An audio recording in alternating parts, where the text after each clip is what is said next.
Hello बच्चों, welcome back to the channel. कैसे हैं सब लोग? आई होप सब बहुत ही ज्यादा बढ़िया हो बेटा। और आपकी जो सीबीएसई बोर्ड्स की प्रिपरेशन है वो बहुत ही सुपर चल रही हो। जैसे आपको पता है आपके बोर्ड्स के एग्जाम आने ही वाले हैं, बस कुछ दिन में आपके बोर्ड्स के एग्जाम स्टार्ट हो जाएंगे। और हम जो है अपनी इंडियन इकोनॉमी की सीरीज को कंटिन्यू कर रहे हैं। जैसे आपको पता है हमने अपना एक प्लेलिस्ट, एक सीरीज स्टार्ट करी है जिसमें हम इंडियन इकोनॉमिक डेवलपमेंट, जो क्लास 12 की इकोनॉमिक्स है, उसकी एक पूरी बुक वन शॉर्ट लेक्चर्स में in detail with notes, with hand written practice, सब कुछ हम कवर अप करने वाले हैं। ये कोई शॉर्ट वन शॉट सीरीज नहीं होगी बेटा, वन शॉट सीरीज है, लेकिन इसमें हम बहुत ही पेशेंस के साथ एक एक कॉन्सेप्ट को कवर करते हुए विद नोट्स एंड एवरीथिंग चलते हैं।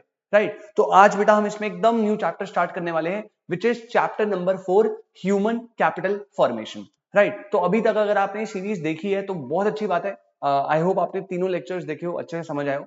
अगर आपने लेक्चर नहीं देखे तो प्लीज आप जल्दी से पहले प्लेलिस्ट पे जाइए चैनल की, और प्लेलिस्ट पे आपको इंडियन इकोनॉमिक डेवलपमेंट की प्लेलिस्ट दिखेगी, जहां पे मैंने चैप्टर नंबर 1, 2 एंड 3 मतलब एलपीजी पॉलिसीज तक तीनों लेक्चर्स वन शॉट में 2 से 2.5 घंटे के ड्यूरेशन में हर एक लेक्चर कवर करते हुए चला है with my bulls I notes. जैसा आपको साथ में दिख रहा है, ये सारे नोट्स आपके लिए हैं। राइट, तो आज हम जो है अपना ऐसे ही इसी सीरीज को कंटिन्यू करेंगे और will start chapter number 4 which is human capital formation. Right, chapter 1, 2, 3 एक बड़े बड़े चैप्टर्स थे, मेजर चैप्टर थे।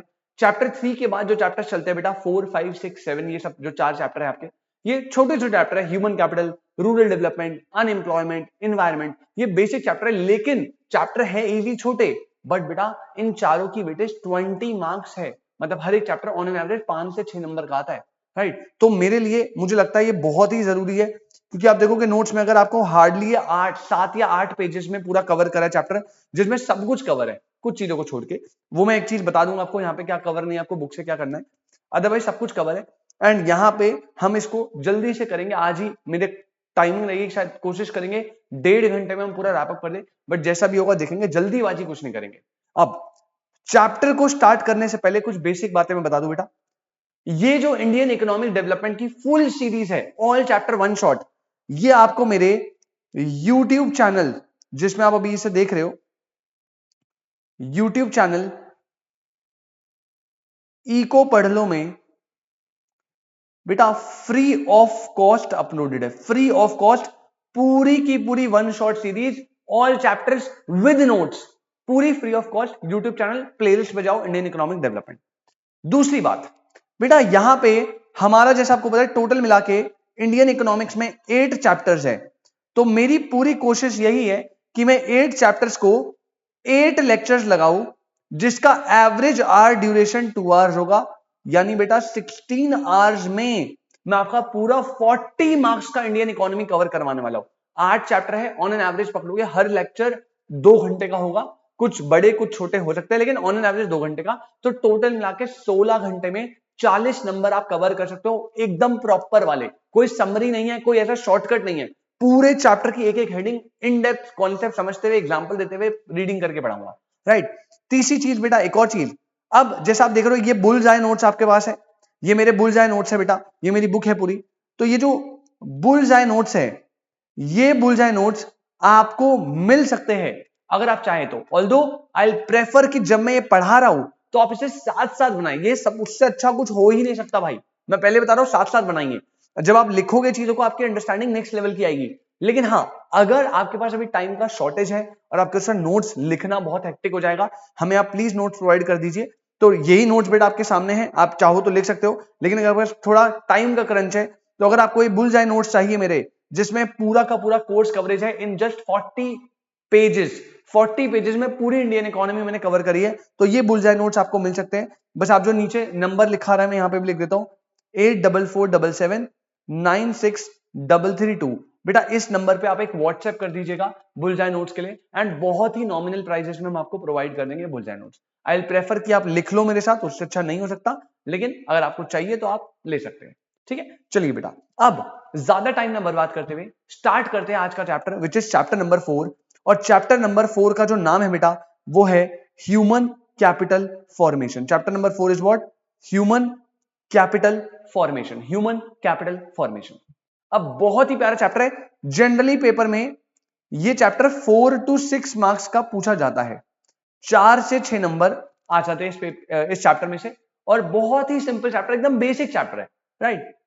तो धीरे से आराम से एकदम कॉन्सेप्ट को स्टार्ट करते हैं। पहले मैं आपको थोड़ा बेस डेवलप करके देता हूं। अब देखो, चैप्टर का जो नाम है बेटा वो है ह्यूमन कैपिटल फॉर्मेशन। तीन टर्म्स आपको दिख रही है, ह्यूमन कैपिटल फॉर्मेशन। अब इन तीनों टर्म को एक एक करके समझते हैं। सबसे पहले अगर आपको ये कॉन्सेप्ट समझना है तो पहले आपको अंडरस्टैंडिंग लेनी पड़ेगी कैपिटल की। आपको समझना पड़ेगा बेटा कैपिटल क्या होता है, और कैपिटल हमें इस चैप्टर में कैपिटल से मेरा क्या मतलब है। जब आप कैपिटल टर्म से एकदम अंडरस्टैंडिंग मिल जाएगी आपको कैपिटल क्या होता है, फिर हम आपके साथ बात करेंगे कि ह्यूमन कैपिटल क्या होता है। सेकंड टर्म आएगी ह्यूमन कैपिटल। और जब आपको पता लग गया कैपिटल क्या होता है, जब आपको पता लग गया ह्यूमन कैपिटल क्या होता है बेटा, फिर हम जो है अपने मेन टर्म पे जाएंगे which is called human capital formation. ये टर्म फिर मैं आपको एग्रीगेट करके पढ़ाऊंगा कि ह्यूमन कैपिटल फॉर्मेशन से हमारा क्या कॉन्सेप्ट है। रिपीट, आई गेस आपको समझ आ गया। पहले कैपिटल बताऊंगा, फिर ह्यूमन कैपिटल बताऊंगा, फिर ह्यूमन कैपिटल फॉर्मेशन बताऊंगा। इसी में से पहला क्वेश्चन 3 या 4 नंबर का एक बनता है कि difference between physical capital human capital, अभी वो देखेंगे। पर पहले आप समझो बेटा, ध्यान से आप समझना कि कैपिटल से मेरा मतलब क्या है।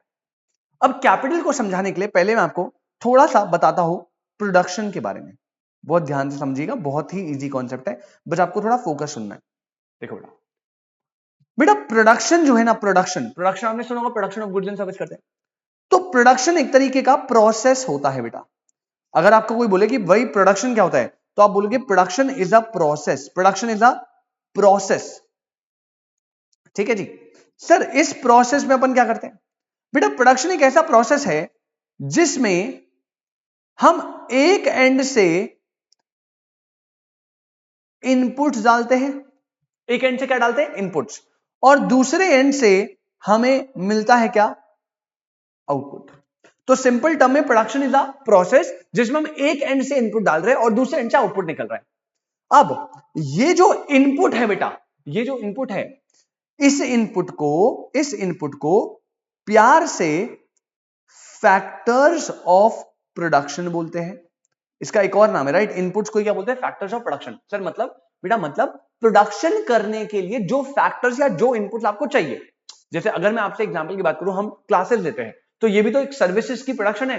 अब उस सर्विस को प्रोडक्शन करने के लिए मुझे लैंड चाहिए जहां पे मेरा क्लासरूम है, जैसे अभी ये स्टूडियो है, राइट। उसके अलावा सर मुझे इंफ्रास्ट्रक्चर चाहिए, ये लैपटॉप चाहिए, ये कैमरा चाहिए, ये पूरा ट्राइपॉड चाहिए, लाइट, यहाँ पे लाइटिंग चाहिए। ये क्या है, ये बेटा मेरे इनपुट ही तो इलेक्ट्रिसिटी का इनपुट है।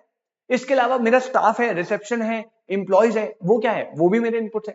तो जब भी आपको प्रोडक्शन करना है फैक्ट्री में, तो आपको फैक्ट्री का लैंड चाहिए, आपको लेबर चाहिए, आपको मशीन चाहिए। These all are my inputs या फैक्टर्स ऑफ प्रोडक्शन, राइट। अब इन्हीं इनपुट्स या फैक्टर्स ऑफ प्रोडक्शन को बेटा, जैसे मैंने क्या बताया, जैसे लैंड चाहिए, आपको प्लांट एंड मशीनरी चाहिए, ठीक है, आपको क्या चाहिए, और आपको रॉ मटेरियल चाहिए, है ना, रॉ मटेरियल चाहिए। सर और क्या चाहिए बेटा, और आपको 10 और चीजें चाहिए, लाइक आपको लेबर चाहिए, है ना, लेबर। तो these all are my inputs, या इन्हें ही मैं बोलता हूं फैक्टर्स ऑफ प्रोडक्शन। और सिंपल शब्दों में बेटा इन्हें ही बोलते हैं कैपिटल। इस चैप्टर में कैपिटल का मतलब यही है।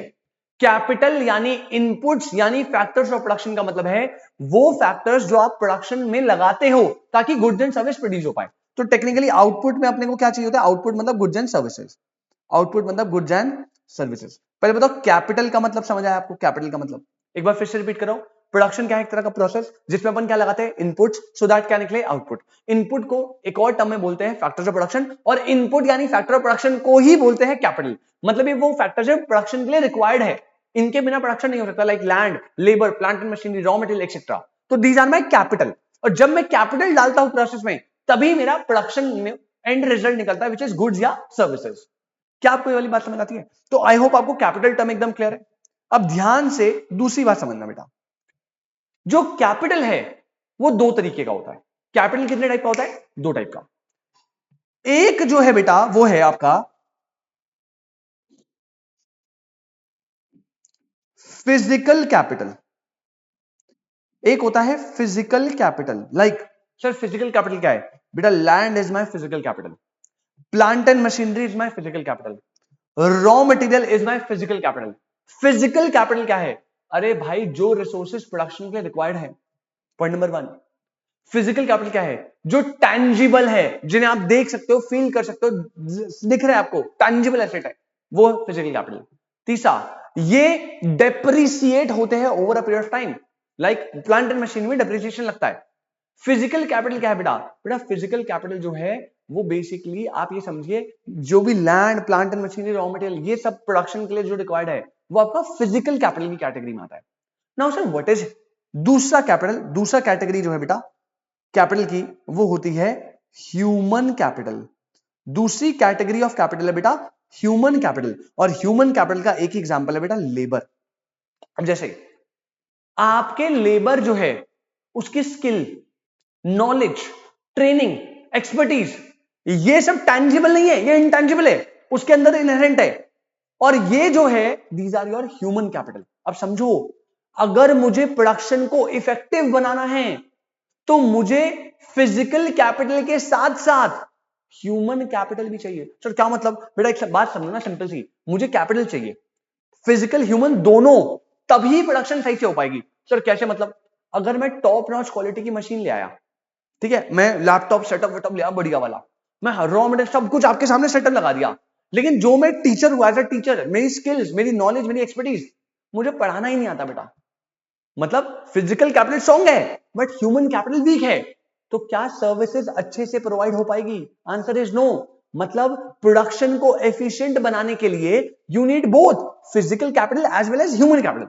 तो physical capital is directly related to production, human capital जो है वो फिजिकल कैपिटल का इफेक्टिव यूज करवाता है ताकि प्रोडक्शन बेहतर हो पाए। फिजिकल कैपिटल टैंजिबल होता है, ह्यूमन कैपिटल टैंजिबल नहीं होता। फिजिकल कैपिटल जो है बेटा वो डेप्रिसिएट होता है over a period of time. Human capital में अगर आप एजुकेशन और हेल्थ पे इन्वेस्ट करो तो आप इसकी डेप्रिसिएशन को रोक सकते हो, आप इंप्रूव कर सकते हो। लाइक अगर मैं पढ़ने में इन्वेस्ट कर रहा हूं, एजुकेशन में इन्वेस्ट कर रहा हूं, तो मेरी नॉलेज, मेरी एक्सपर्टीज, मेरी स्किल्स और बढ़ती रहेंगी, तो डेप्रिसिएशन नहीं हुआ। ठीक है, एक और पॉइंट, फिजिकल कैपिटल को मार्केट में इजिली सोल्ड किया जा सकता है। लाइक मेरे पास लैपटॉप है, मार्केट में बेच दिया, है ना, मतलब इसके ओनर से इसे सेपरेट करना इजी है। But when it comes to human capital, बेटा मेरी नॉलेज, मेरी स्किल्स, ये मेरे से सेपरेट नहीं हो सकती। तो फिजिकल कैपिटल उसके ओनर से सेपरेट हो सकता है, human capital can not be separated from its owner. तो क्या आपको ह्यूमन कैपिटल मतलब भी समझ आ गया? तो मैं एक बार कंक्लूड कर दूं बेटा, मैंने क्या पढ़ा है अभी तक। सबसे पहले मैंने आपको बताया कैपिटल क्या होता है। कैपिटल को पढ़ने के लिए हमने प्रोडक्शन पढ़ा। प्रोडक्शन क्या है? एक प्रोसेस जिसमें इनपुट डालते हैं तो आउटपुट निकलता है। इनपुट मतलब फैक्टर्स ऑफ प्रोडक्शन जितने भी लगते हैं प्रोडक्शन करने में, और उन्हीं को कैपिटल बोलते हैं। अब कैपिटल दो टाइप के होते हैं, एक होता है ह्यूमन कैपिटल, एक होता है फिजिकल कैपिटल। फिजिकल कैपिटल में सब कुछ आता है, सारे कैपिटल एक्सेप्ट लेबर। ये टैंजिबल है, ये मार्केट में इजिली सोल्ड होते हैं, ये जो है आपका ओनर से सेपरेट हो सकते हैं, इनमें डेप्रिसिएशन लगती है। ह्यूमन कैपिटल क्या है? ये है आपके लेबर की स्किल एंड नॉलेज जो कि फिजिकल कैपिटल का अच्छे से यूज करने में हेल्प करती है। अदरवाइज एक लेबर है जिसके पास स्किल नहीं है, लेबर एक्सपीरियंस नहीं है, तो वो क्या करेगा? आप उसे कितना भी अच्छा रॉ मटेरियल दो, वो रॉ मटेरियल को वेस्ट ही करेगा, प्रोडक्शन तो करेगा नहीं। तो ये होता है आपका ह्यूमन कैपिटल। तो अगर आपको प्रोडक्शन को बेहतर तरीके से ग्रो करना है तो आपको कॉम्बिनेशन चाहिए physical and human both capital का। अगर फिजिकल कैपिटल अच्छा है, ह्यूमन बेकार है, तो भी प्रोडक्शन नहीं होगी। अगर ह्यूमन अच्छा है, फिजिकल बेकार है, तो भी प्रोडक्शन नहीं होगी। तो eight the end of the day आपको दोनों चीजों का एक मिक्स बैलेंस चाहिए, तभी आपकी प्रोडक्शन इफेक्टिव तरीके से हो पाएगी। ठीक है, तो आई होप आपको ये वाली बात समझ आ गई बेटा। और अगर आपको ये वाली बात समझ आ गई है तो अभी मैंने ह्यूमन कैपिटल फॉर्मेशन नहीं बताया, अभी मैं सिर्फ ह्यूमन कैपिटल तक की बात करी है। अब मैं आपको जरा ये चीज बुक से बता देता हूं, जल्दी से एक बार देखेंगे बेटा। तो यहां पे हमने कैपिटल का मतलब देखा बेटा। जब मैं आपसे कैपिटल की बात करता हूं तो मैंने बताया कैपिटल दो टाइप का होता है, एक होता है फिजिकल, एक होता है ह्यूमन। ठीक है, मैं पहले बता रहा हूं बेटा, 3 मार्क्स में डिफरेंस आता है, difference between physical and human capital, याद रखिएगा। अब point number 1, it includes all those inputs. Physical capital में it includes all those inputs which are required for further production like plant and machinery, raw material etcetera. लेकिन यहां पे देखो, it refers to stock of skill, abilities, expertise, education, knowledge in the people. तो वहां पे सारे resources की बात हो रही है, यहां पे ह्यूमन के स्किल, नॉलेज, एक्सपर्टीज की बात हो रही है। Point number 2, physical capital is needed to make use of physical resources. Physical capital में फिजिकल रिसोर्सेज का यूज होता है, लैंड वैंड सब। लेकिन ह्यूमन कैपिटल क्या बोल रहा है? Human capital is needed to make effective use of physical capital. अगर एक लेबर अच्छा है तभी वो फिजिकल कैपिटल का अच्छा यूज कर पाएगा। तो ह्यूमन कैपिटल नीड होता है to make effective use of physical capital. ये सेकंड पॉइंट है। फिर आगे बढ़ते हैं बेटा पॉइंट नंबर 3 पे। कह रहा है फिजिकल कैपिटल टेंजिबल होता है और इजीली सोल्ड होता है इन दी मार्केट। ये मैंने आपको बताया भाई टेंजिबल है, जैसे plant and machinery, it is tangible, easily sold in the market. हाँ जी भाई, सॉरी, हाँ। तो बेटा physical capital is tangible and it can B easily sold in the market. लेकिन ह्यूमन कैपिटल क्या है, वो इंटेंजिबल है भाई, दिखता थोड़ी है, आप उसे देख थोड़ी सकते हो, फील आप तो, वो तो इन अंदर है आपके, तो इट इज इंटेंजिबल, है ना। And can not be easily sold in the market. इसे मार्केट में इजीली सेल करना भी इतना इजी नहीं है, इट इज कंपैरेटिवली डिफिकल्ट। तो एक बार रिपीट करेंगे।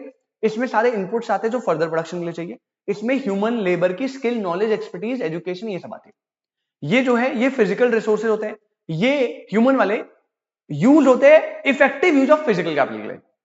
ये टैंजिबल है, easily sold in the market है। These are intangible, can not be easily sold in the market. आगे बोलता है फिजिकल कैपिटल डेप्रिसिएट होता है विद पैसेज ऑफ टाइम, लेकिन ह्यूमन कैपिटल का depreciation can be reduced by making continuous investment in health and education. बेटा अगर आप अपने एजुकेशन पे और अपने हेल्थ पे कॉन्टिन्यूअस ध्यान दोगे, पैसा लगाओगे, एफर्ट लगाओगे, तो आप इसको ठीक कर सकते हो, इसका डेप्रिसिएशन रोक सकते हो। ठीक है। लास्ट, फिजिकल कैपिटल जो है can be separated from its owner. भाई मान लो फॉर एग्जांपल मेरी मशीनरी है, मैंने सेल कर दी तो मेरे से अलग हो जाएगी। लेकिन ह्यूमन कैपिटल में मेरी नॉलेज को जब मैं शेयर करूंगा तो क्या वो मेरे से अलग हो जाएगी? शेयर कर सकता हूं, मैं आपको दे सकता हूं, लेकिन मेरे से आप उसे अलग नहीं कर सकते ना, मेरे पास तो रहेगी। सर याददाश्त चली गई तो बेटा इतना मारूंगा ना बाप, ऐसे नहीं होता बेटा। ठीक है। कैपिटल, क्या ये चीज आपको समझ आई? कैपिटल एकदम क्लियर है। और कैपिटल दो टाइप का होता है, फिजिकल एंड ह्यूमन, ये भी आपको क्लियर है। आई होप ये एकदम अच्छे से आपको पता हो गया। 3 नंबर का बेटा बहुत इंपॉर्टेंट क्वेश्चन बनता है, difference between physical and human capital, याद रखिएगा। ठीक है।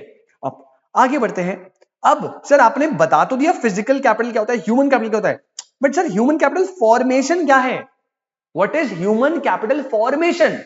अरे चाचा सिंपल, नाम से पता लग रहा है। ह्यूमन कैपिटल फॉर्मेशन का मतलब है ह्यूमन कैपिटल को फॉर्म करना। मतलब जब आप अपने पॉपुलेशन में जो लेबर है उनकी स्किल, नॉलेज एंड एक्सपर्टीज की डेवलपमेंट करते हो। मतलब फॉर एग्जांपल इंडिया में 100 लोग हैं, उसमें से 10 लोग हैं जो एजुकेटेड, स्किल्ड एंड ट्रेंड है। अब गवर्नमेंट ने बोला यार हमें बाकी जो 90 लोग हैं उनकी भी एजुकेशन, स्किल एंड ट्रेनिंग पे ध्यान देना है, तो उन्होंने एजुकेशन दी, हेल्थ दी, ट्रेनिंग दी और ये सब करा, और 10 में से अब 20 लोग जो हैं वो एजुकेटेड एंड ट्रेंड हो गए। तो this is what, this is human capital formation. तो जब आप ह्यूमन कैपिटल को फॉर्म करते हो by giving education, by giving health, by giving skills, by giving training, whatever, कुछ भी सोर्स से जब आप ह्यूमन कैपिटल के मतलब पॉपुलेशन के स्किल एंड नॉलेज को डेवलप करते हो, this process is called human capital formation. नाम से पता लग रहा है ह्यूमन कैपिटल को फॉर्म करना is called human capital formation. तो यहां पे हम जल्दी से एक बार इसे रीड करते हैं बेटा क्या बोल रहा है। कॉन्सेप्ट है ह्यूमन कैपिटल फॉर्मेशन। एक मिनट देना। कॉन्सेप्ट का नाम है human capital formation.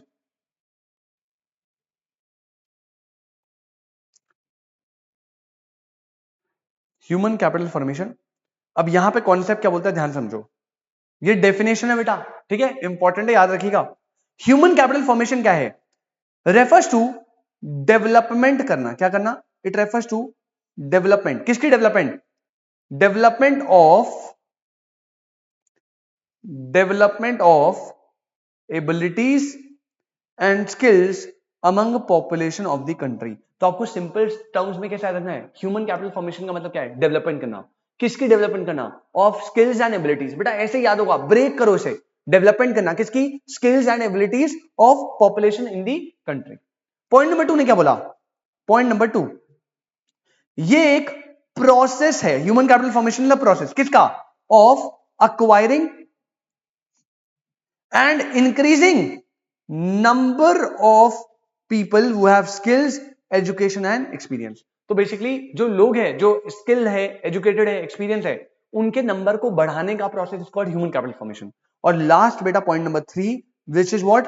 Human capital formation is associated with investment in man and his development as creative and productive resource। तो क्या आपको ह्यूमन कैपिटल फॉर्मेशन की डेफिनेशन क्लियर है? एक बार मैं कंक्लूड कर रहा हूं, दोबारा से सुनना। 3 पॉइंट बताया। पहला, ह्यूमन कैपिटल फॉर्मेशन क्या है? यहां पे सर हम डेवलपमेंट करते हैं। क्या करते हैं? वर्ड याद रखना, डेवलपमेंट। किसकी? स्किल्स एंड एबिलिटीज की of population of the country. I repeat, development करना skill and ability of population of the country. Point number 2, human capital formation एक प्रोसेस है। किसका प्रोसेस? सर जो पर्सन है with skill, knowledge and experience, उनके number को increase करने का प्रोसेस है। और तीसरा, ह्यूमन कैपिटल फॉर्मेशन का मतलब क्या है? कि हमें इन्वेस्टमेंट करना है मैन में और उसकी डेवलपमेंट करनी है। क्या डेवलपमेंट करनी है? उसकी क्रिएटिव एंड प्रोडक्टिव जो रिसोर्सेज है उनको डेवलप करना है। तो this is what this is human capital formation. तो आई होप आपको कैपिटल का मतलब समझ आया। कैपिटल दोनों टाइप के, फिजिकल ह्यूमन, उनका डिफरेंस समझ आया, और ह्यूमन कैपिटल फॉर्मेशन से क्या मतलब है वो भी आपको क्लियर हो गया। अब अगला जो पेपर में 4 नंबर का सवाल आता है, अगला पेपर के लिए बेटा वेरी इंपॉर्टेंट कर लेना भाई। वो जो पहले वाला क्वेश्चन था, this is important category, important, लेकिन ये वाला जो है ये वेरी इंपॉर्टेंट कैटेगरी में है और ये 4 नंबर तक पेपर में आता है। और यहां पे कॉन्सेप्ट का नाम है बेटा सोर्सेज। ठीक है, कॉन्सेप्ट का नाम है sources of human capital formation. Concept का नाम है sources of human capital formation. Human capital formation के सोर्सेज मतलब सिंपल शब्दों में हम ह्यूमन कैपिटल को कैसे फॉर्म कर सकते हैं। ह्यूमन कैपिटल का मतलब मैंने बताया, ह्यूमन कैपिटल का मतलब था डेवलपमेंट करना स्किल एंड एबिलिटीज की, लेबर के स्किल और एबिलिटीज की डेवलपमेंट करना।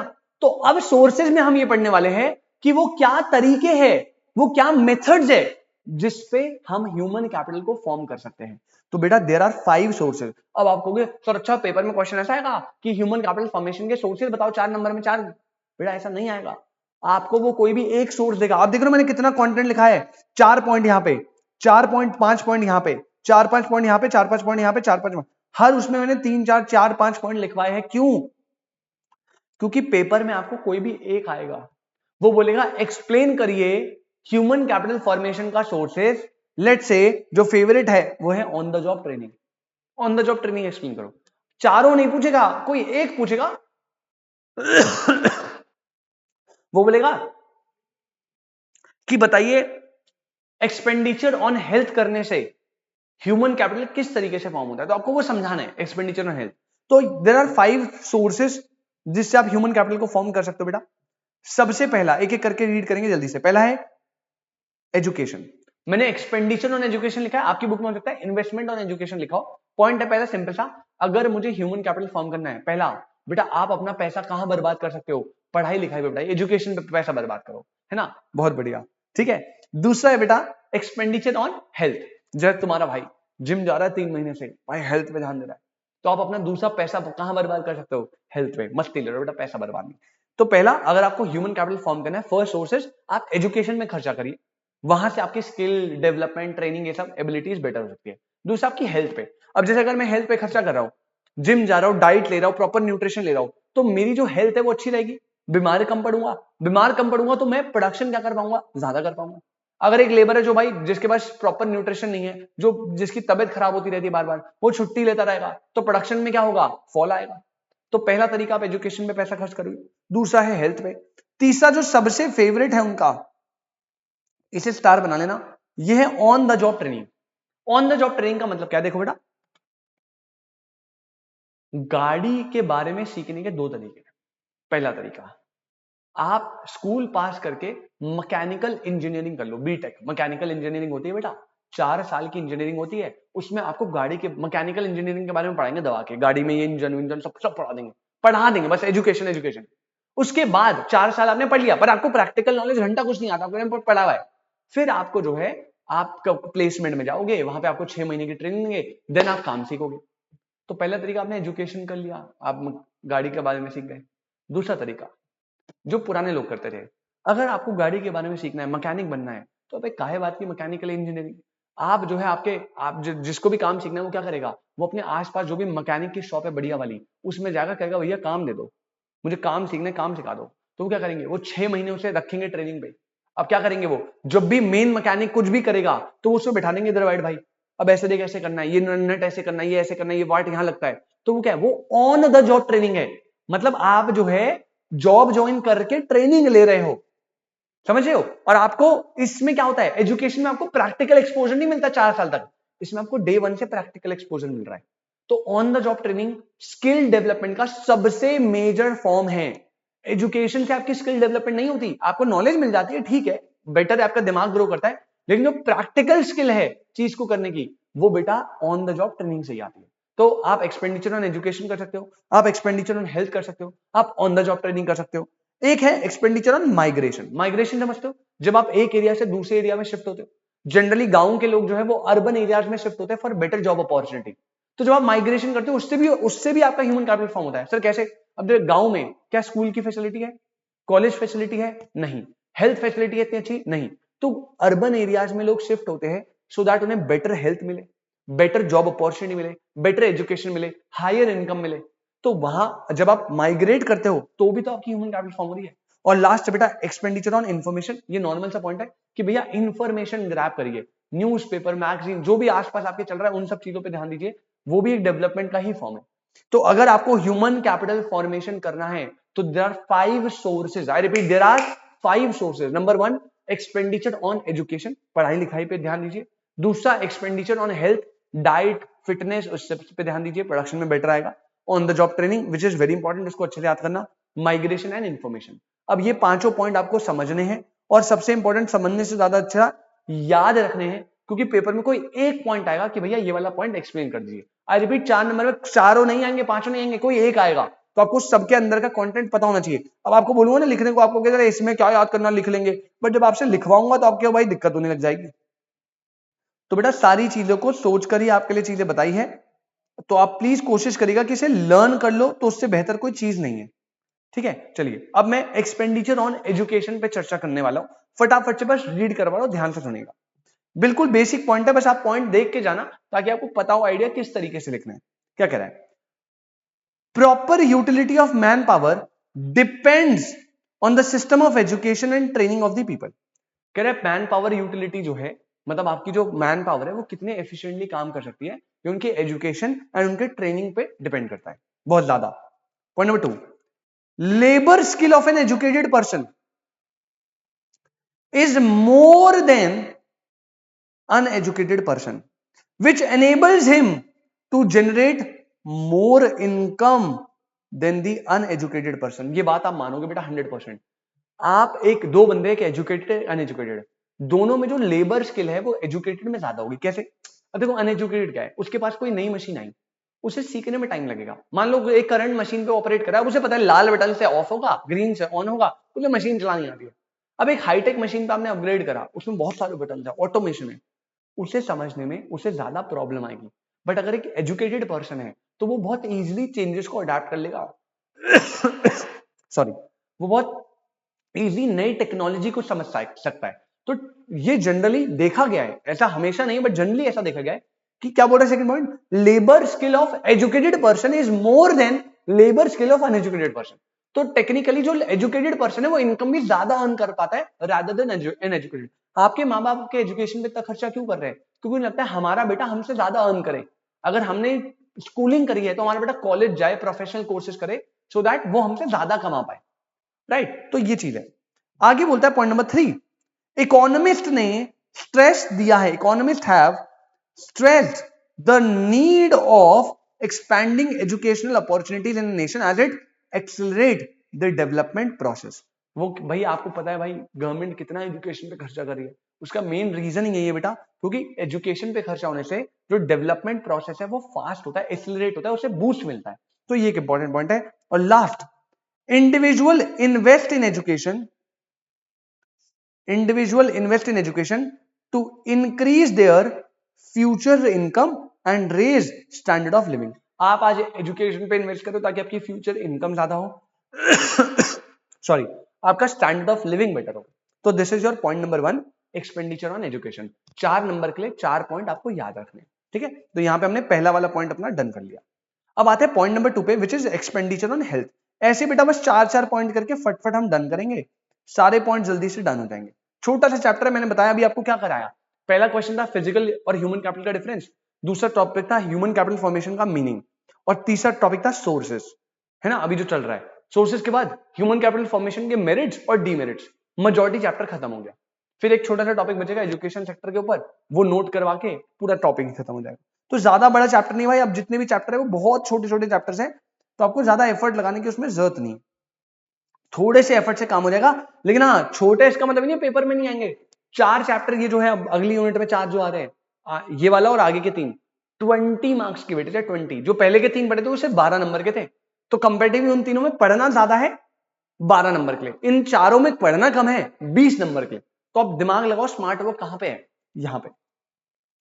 आइए बेटा, एक्सपेंडिचर ऑन हेल्थ, पहला point, health expenditure is a source of human capital formation as it directly increase supply of healthy labor force। Simple सी बात है, कह रहे हैं हेल्थ एक्सपेंडिचर करने से ह्यूमन कैपिटल फॉर्मेशन बहुत जल्दी होता है, क्योंकि हेल्थ एक्सपेंडिचर करने से एक हेल्दी लेबर फोर्स का जन्म होता है। लेबर फोर्स अगर आपकी हेल्दी होगी, प्रोडक्शन अपने आप बढ़ेगी। अगर आपकी लेबर फोर्स ही अनहेल्दी है, इंडिया की पॉपुलेशन है जो प्रोडक्शन कर रही है वही वीक है, उनकी तबियत सही नहीं, हेल्थ फैसिलिटी सही नहीं है, अंडर नरिश्ड है, तो बेटा प्रोडक्शन ढंग से हो ही नहीं पाएगा, ये एक प्रॉब्लम है। तो वो कह रहा है ह्यूमन कैपिटल फॉर्मेशन के लिए हेल्थ एक्सपेंडिचर बहुत इंपॉर्टेंट है, क्योंकि वो डायरेक्टली इंक्रीज करता है supply of healthy labour force. Point number 2 कह रहा है poor health and undernourishment adversely affect the quality of manpower. Poor health है, अंडर नरिशमेंट है, तो मैन पावर क्वालिटी को अफेक्ट करेगा adversely. A sick labour without access to medical facilities is compelled to abstain from work and as a result there is loss of productivity। मतलब अगर एक सिक labour है जिसके पास medical facility नहीं है, is compelled to abstain, मतलब बेटा work करने से स्टॉप हो जाएगा, रुक जाएगा वर्क करना। क्यों? क्योंकि भाई सिक है ना, बार बार तबियत खराब हो रही है, कभी छुट्टी कभी कुछ, तो बार बार काम रोकेगा और उसकी वजह से हमें लॉस ऑफ प्रोडक्टिविटी होगा। तो आपके लेबर अगर हेल्दी है तो वो प्रोडक्शन में बहुत ज्यादा प्रोडक्टिविटी को इंक्रीज करेंगे। लेबर अगर सिक है, मेडिकल फैसिलिटी नहीं है, तो अपने आप वो प्रोडक्टिविटी का लॉस करवाएंगे। ठीक है। पॉइंट नंबर 3 कह रहा है adequate food, proper nourishment to people along with adequate health and sanitation facility leads to qualitative improvement in human capital। अगर एडिक्वेट फूड है, प्रॉपर नरिशमेंट है, सब कुछ बढ़िया है, तो आपका ह्यूमन कैपिटल इंप्रूव होगा। और ये लास्ट पॉइंट है बेटा, पॉइंट नंबर 4 गलती से मिस हुआ है। Therefore expenditure on health is important to build maintain productive labour force and to improve quality of life with the of people in the society. तो आप देख रहे हो 4 नंबर में 4 पॉइंट एकदम बेसिक है, ऐसा कुछ टेक्निकल नहीं है जो मुझे आपको समझाना पड़ेगा टेक्निकल। अबे भाई बेसिक बात है, आपको ऑलरेडी पढ़ के समझ आ रही है। बस पॉइंट है जब लिखने की बारी आएगी, बच्चा लिखने में लैग कर जाता है, तो मैं प्लीज आपको बोलूंगा आप इसे लर्न कर लो तो ज्यादा बेटर है। लिखने के टाइम पे ना आपको जमेगा नहीं कि अब लिखूं क्या सर इसमें।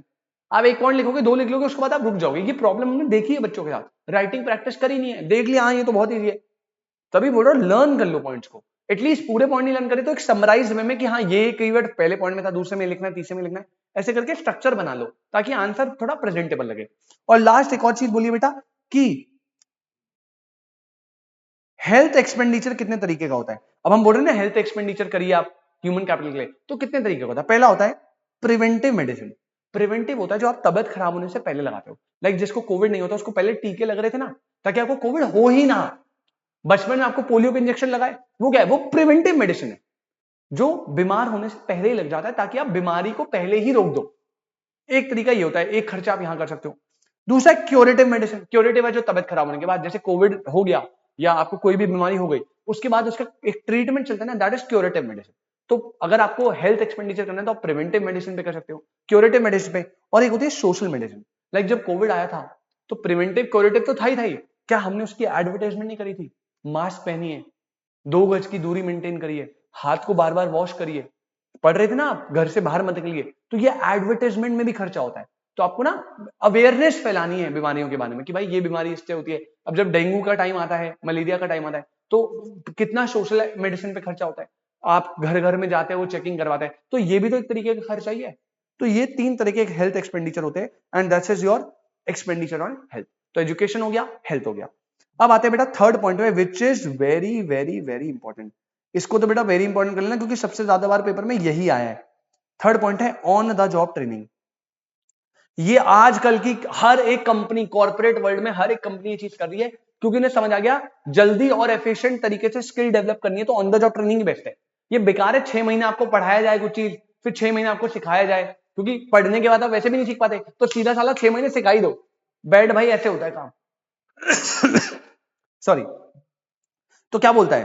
Point number 1 on the job training, productive physical capital is substantially enhanced with improvement in human capital.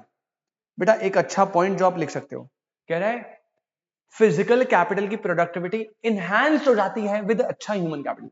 अगर आपका लेबर अच्छा है तो फिजिकल कैपिटल भी अच्छा ही उभर कर आएगा, प्रोडक्ट अच्छा बनेगा। अगर आपका लेबर बेकार है, फिजिकल कैपिटल कितना भी टॉप नॉच क्वालिटी का मटेरियल ले आओ आप, बेटा लेबर खराब ही करेगा उसे। जैसे एग्जांपल के लिए, अगर मैं एक बहुत बढ़िया टॉप नॉच फैब्रिक लाऊं, रेमंड का फैब्रिक, और मैं शर्ट सिलवाने के लिए दे देता हूं बेटा किसी बेकार टेलर को, तो वो उसका सत्यानाश ही करेगा। क्यों? क्योंकि फिजिकल कैपिटल तो दे दिया अच्छा, अरे ह्यूमन कैपिटल वीक है।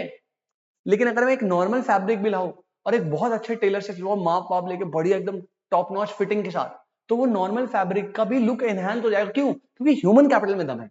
तो वो कह रहा है कि फिजिकल कैपिटल की प्रोडक्टिविटी को आप एनहांस कर सकते हो with human capital. Due to the reason many firms provide on the job training to their worker, और आजकल बहुत सारी फर्म्स प्रोवाइड कर रहे हैं।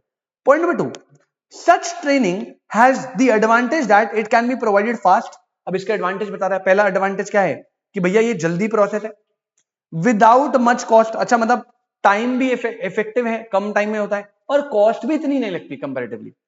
इट इंक्रीज, तीसरा point, increase skill and efficiency of worker, ये तीसरा एडवांटेज हो गया। और चौथा, lead to increase in production and productivity, ये चौथा एडवांटेज हो गया। तो सेकंड पॉइंट में हमें ऑन द जॉब ट्रेनिंग के 4 बेनिफिट बताए। पहला, टाइम कम लगता है। दूसरा, कॉस्ट भी सेव कर सकते हो, आपकी ज्यादा कोई पैसे भी नहीं लगते। तीसरा, आपकी skill and efficiency of worker improve होती है, जिसकी वजह से चौथा, प्रोडक्शन एंड प्रोडक्टिविटी में भी इंक्रीज आता है। सॉरी बेटा। तो ये आपका ऑन द जॉब ट्रेनिंग का सेकंड पॉइंट। आगे बढ़ेंगे ऑन द जॉब ट्रेनिंग के पॉइंट नंबर 3 पे। कह रहे on the job training may be different form, may take different form. दो तरह की होती है बेटा। पहला, worker may be trained in the firm itself under the supervision of skilled worker. जैसे मैकेनिक वाली बात बोली थी, मुझे काम सीखना था, मैं गया मैकेनिक के पास, मैंने कहा भैया काम सीखना है। उसने क्या बोला, आजा भाई, अपने वही दुकान में बैठाया, पहली गाड़ी आई उसने मुझे बैठाया और मेरे सामने खोल दी, कह रहा भाई तू भी खोल ले। तो पहला ऑन द जॉब ट्रेनिंग का तरीका क्या है कि आप फर्म के अंदर ही रहते हो, अंडर सुपरविजन ऑफ एक सीनियर वर्कर, और वो आपको काम सिखाता है और आपका काम देखता है, ये भी ऑन द जॉब ट्रेनिंग है। या फिर वर्कर को हम सेंड करते हैं ऑफ कैंपस ट्रेनिंग में। जनरली कॉलेजेस ना ये कर रहे हैं आजकल, वो क्या करते हैं, ऑफ कैंपस भेजते हैं। मतलब क्या होता है, आप जॉब करने गए तो आपका जॉब का जो ऑफिस है वो अलग है, लेकिन पहले आप ऑफ कैंपस जाते हो ट्रेनिंग करने, 6 महीने उस ट्रेनिंग सेंटर में काम करते हो, डमी काइंड ऑफ। मतलब आप एक्चुअल क्लाइंट से डील नहीं कर रहे, लेकिन आपको ट्रेनिंग मिल रही है, मॉक वॉक तरीके के आपके इंटरव्यूज हो रहे हैं, कॉल्स हो रही है, जो भी है। फिर जब आप 6 महीने ट्रेन हो जाते हो ऑफ कैंपस, तब आपको मेन ऑफिस में लेकर आया जाता है क्लाइंट से डीलिंग करवाने। तो दोनों तरीके की ऑन द जॉब ट्रेनिंग होती है। पहला, आप फर्म में ही कर लो under the supervision of skilled labour, या फिर दूसरा, ऑफ कैंपस पहले 6 महीने ट्रेनिंग कर आओ, फिर मेन ऑफिस में क्लाइंट से डील करो। तो दोनों ही ऑन द जॉब ट्रेनिंग के फॉर्म है। और लास्ट बेटा पॉइंट नंबर 4 क्या बोलता है, एक मिनट, हाँ, लास्ट बेटा पॉइंट नंबर 4 क्या बोलता है, पॉइंट नंबर 4 बोलता है it is a source of human capital formation as return of expenditure on such training in the form of enhance labour productivity is more than cost of it. कह रहा है ये इतना अच्छा ह्यूमन कैपिटल का source क्यों है, क्योंकि जो इसका रिटर्न है वो ज्यादा है कॉस्ट से। मतलब technically on the job training करने में जो पैसा लगता है, ऑन द जॉब ट्रेनिंग करने में जो कॉस्ट लगती है, वो कॉस्ट लगती है बहुत ज्यादा कम, ठीक है। और जो रिटर्न आता है, रिटर्न क्या आता है इसमें, रिटर्न आता है जो एनहांस लेबर प्रोडक्टिविटी है, एनहांस्ड लेबर प्रोडक्टिविटी, वो होती है क्या, बहुत ज्यादा। समझ रहे हो? तो ये यहां पे यही बोला है कि भाई इसमें कॉस्ट बहुत कम लगती है करवाने के लिए, और जो लेबर प्रोडक्टिविटी में एनहांस होता है वो बहुत ज्यादा होता है। तो ये one of the best source है ह्यूमन कैपिटल फॉर्मेशन का। तो आई होप सोर्सेज में 3 सोर्स क्लियर है आपको। पहला, एक्सपेंडिचर ऑन एजुकेशन, दूसरा एक्सपेंडिचर ऑन हेल्थ, तीसरा ऑन द जॉब ट्रेनिंग। और अब आता है बेटा पॉइंट नंबर 4। टेक्निकली यही लास्ट है जो आपको पढ़ना है exam oriented. Expenditure on information तो बस पॉइंट दे रखा है, एग्जाम के लिए थोड़ा इंपॉर्टेंट नहीं है इतना। एक्सपेंडिचर ऑन माइग्रेशन, माइग्रेशन मतलब समझते हो आप, जब वन प्लेस से आप अनदर प्लेस पे जाते हो। अब देखो बेटा सुनो, माइग्रेशन 2 तरीके से होती है। एक होती है विद इन दी कंट्री, जैसे अगर आप एक गांव में रहते हो, इंडिया के अंदर ही बता रहा हूं, इंडिया के अंदर एक गांव में रहते हो, रूरल एरिया से अर्बन एरिया में आ गए, इंडिया के अंदर ही, ये एक माइग्रेशन है। ये माइग्रेशन एक्सेप्टेबल है। कोई दिक्कत नहीं है, आपने माइग्रेट करा, ह्यूमन कैपिटल फॉर्म होगा। गड़बड़ पता है कब होती है? जब आप माइग्रेशन कर लेते हो, कहां से? Country to country. मतलब आपने एजुकेशन ले ली इंडिया में, और फिर आप better job opportunity, better health facility के लिए यूएस चले गए। मतलब आपने ह्यूमन कैपिटल फॉर्म कर रहे हो अपनी कंट्री में, और जब प्रोडक्टिविटी की बारी आई तो प्रोडक्टिविटी बढ़ा रहे हो यूएस की। ये गलत है ना? तो ये टॉपिक हम आगे पढ़ेंगे डीमेरिट्स में जाके, कि अगर migration with in the country हो रहा है तो ठीक है, अदरवाइज दूसरी कंट्री में जा रहे हो तो ये गड़बड़ हो जाती है। इसे बोलते हैं ब्रेन ड्रेन। ये आगे एक टर्म आएगी, अभी बहुत इंपॉर्टेंट है, लेकिन अभी के लिए expenditure on migration. People migrate from one place to another in search of job that fetch them higher salaries. Higher salaries की जॉब के लिए वो माइग्रेट करते। जैसे हमारे पिताजी जो है वो उत्तराखंड से दिल्ली आए थे बेटर जॉब अपॉर्चुनिटी के लिए, हमारी बेटर पढ़ाई के लिए, हमारी बेटर हेल्थ के लिए। तो this is migration. Unemployed people from rural areas migrate, rural area से माइग्रेट करते हैं to urban areas in search of better jobs. बेटा रूरल एरियाज के लोग माइग्रेट करके अर्बन एरियाज में जाते हैं बेटर जॉब अपॉर्चुनिटीज के लिए, राइट? तो ये जो है आपका चीज है। लेकिन मैंने फिर से बताया, इसमें कुछ मेरिट भी है, डीमेरिट भी। जैसे मेरिट क्या है इसका? ये करने से मेरिट ये होता है कि आप जब अर्बन एरिया में जाओगे तो फॉर श्योर आपका HCF क्रिएट होगा, ह्यूमन कैपिटल फॉर्मेशन बढ़ेगा। लेकिन ये करने से, माइग्रेशन करने से डीमेरिट क्या होता है? डीमेरिट ये होता है बेटा कि जो मेट्रो सिटीज है लाइक दिल्ली, वहां पे पॉपुलेशन क्या हो जाएगी? अब देखो दिल्ली में सब लोग काम के लिए आ रहे हैं तो दिल्ली की पॉपुलेशन बढ़ गई, जिसकी वजह से दिल्ली की भी तो अपने लोग है ना, उनको भी तो काम चाहिए। तो यहाँ पे अनएम्प्लॉयमेंट क्या होने लग जाती है? ज्यादा, क्योंकि बाहर से हर जगह से लोग यहाँ आ रहे हैं। अब जॉब अपॉर्चुनिटी तो लिमिटेड है, वहां से ज्यादा है लेकिन है तो लिमिटेड। अब जॉब अपॉर्चुनिटी 10 लाख, लोग हो गए 1 करोड़, तो यहाँ पे फिर अनएम्प्लॉयमेंट धीरे धीरे बढ़ने लग जाता है। तो माइग्रेशन के मेरिट डीमेरिट दोनों है। आगे बढ़ते हैं। Technically qualified persons migrate to other countries. ये गड़बड़ होता है। टेक्निकली क्वालिफाइड मतलब doctor, engineers migrate to other countries because of higher salaries that they may get in such countries. और लास्ट बेटा अगर मैं बात करूं एक्सपेंडिचर की, तो भाई actually expenditure on migration involve 2 kinds of cost. जब भी एक्सपेंडिचर ऑन माइग्रेशन होगा तो उससे 2 तरह की कॉस्ट आएगी। पहला, cost of transportation from one place to another and higher cost of living in the migrated place. मतलब बेटा जब जैसे फॉर एग्जांपल मैं यहां से यूएस जा रहा हूं माइग्रेशन करने, तो यहां से यूएस जाने का पैसा लगेगा 2 लाख, 4 लाख, 5 लाख रुपए, 10 लाख रुपए, तो वो तो कॉस्ट ऑफ ट्रांसपोर्टेशन हो गया। दूसरा, जब मैं वहां रहूंगा तो बेटा वहां का कॉस्ट ऑफ लिविंग भी तो एक्सपेंसिव है, वहां का रेंट, वहां का फूड, वो सब महंगा होगा। तो माइग्रेशन में 2 तरह के एक्सपेंडिचर इन्वॉल्व होते हैं। पहला, जैसे हेल्थ में आते 3 थे, प्रिवेंटिव, क्यूरेटिव, सोशल, वैसे यहाँ पे 2 थे। पहला, एक तो ट्रांसपोर्टेशन का कॉस्ट सकता है माइग्रेशन में, और दूसरा कॉस्ट ऑफ लिविंग भी माइग्रेटेड प्लेस में ज्यादा हो सकता है। तो यहाँ पे एक्सपेंडिचर ऑन माइग्रेशन के 4 पॉइंट 4 नंबर के लिए क्लियर, ठीक है? तो आपके 4 बेसिक सबसे इंपॉर्टेंट वाले पॉइंट मैंने पहले ही बता दिए। पहला एजुकेशन, फिर हेल्थ, फिर ऑन द जॉब, फिर माइग्रेशन। अब लास्ट बच गया एक्सपेंडिचर ऑन इंफॉर्मेशन।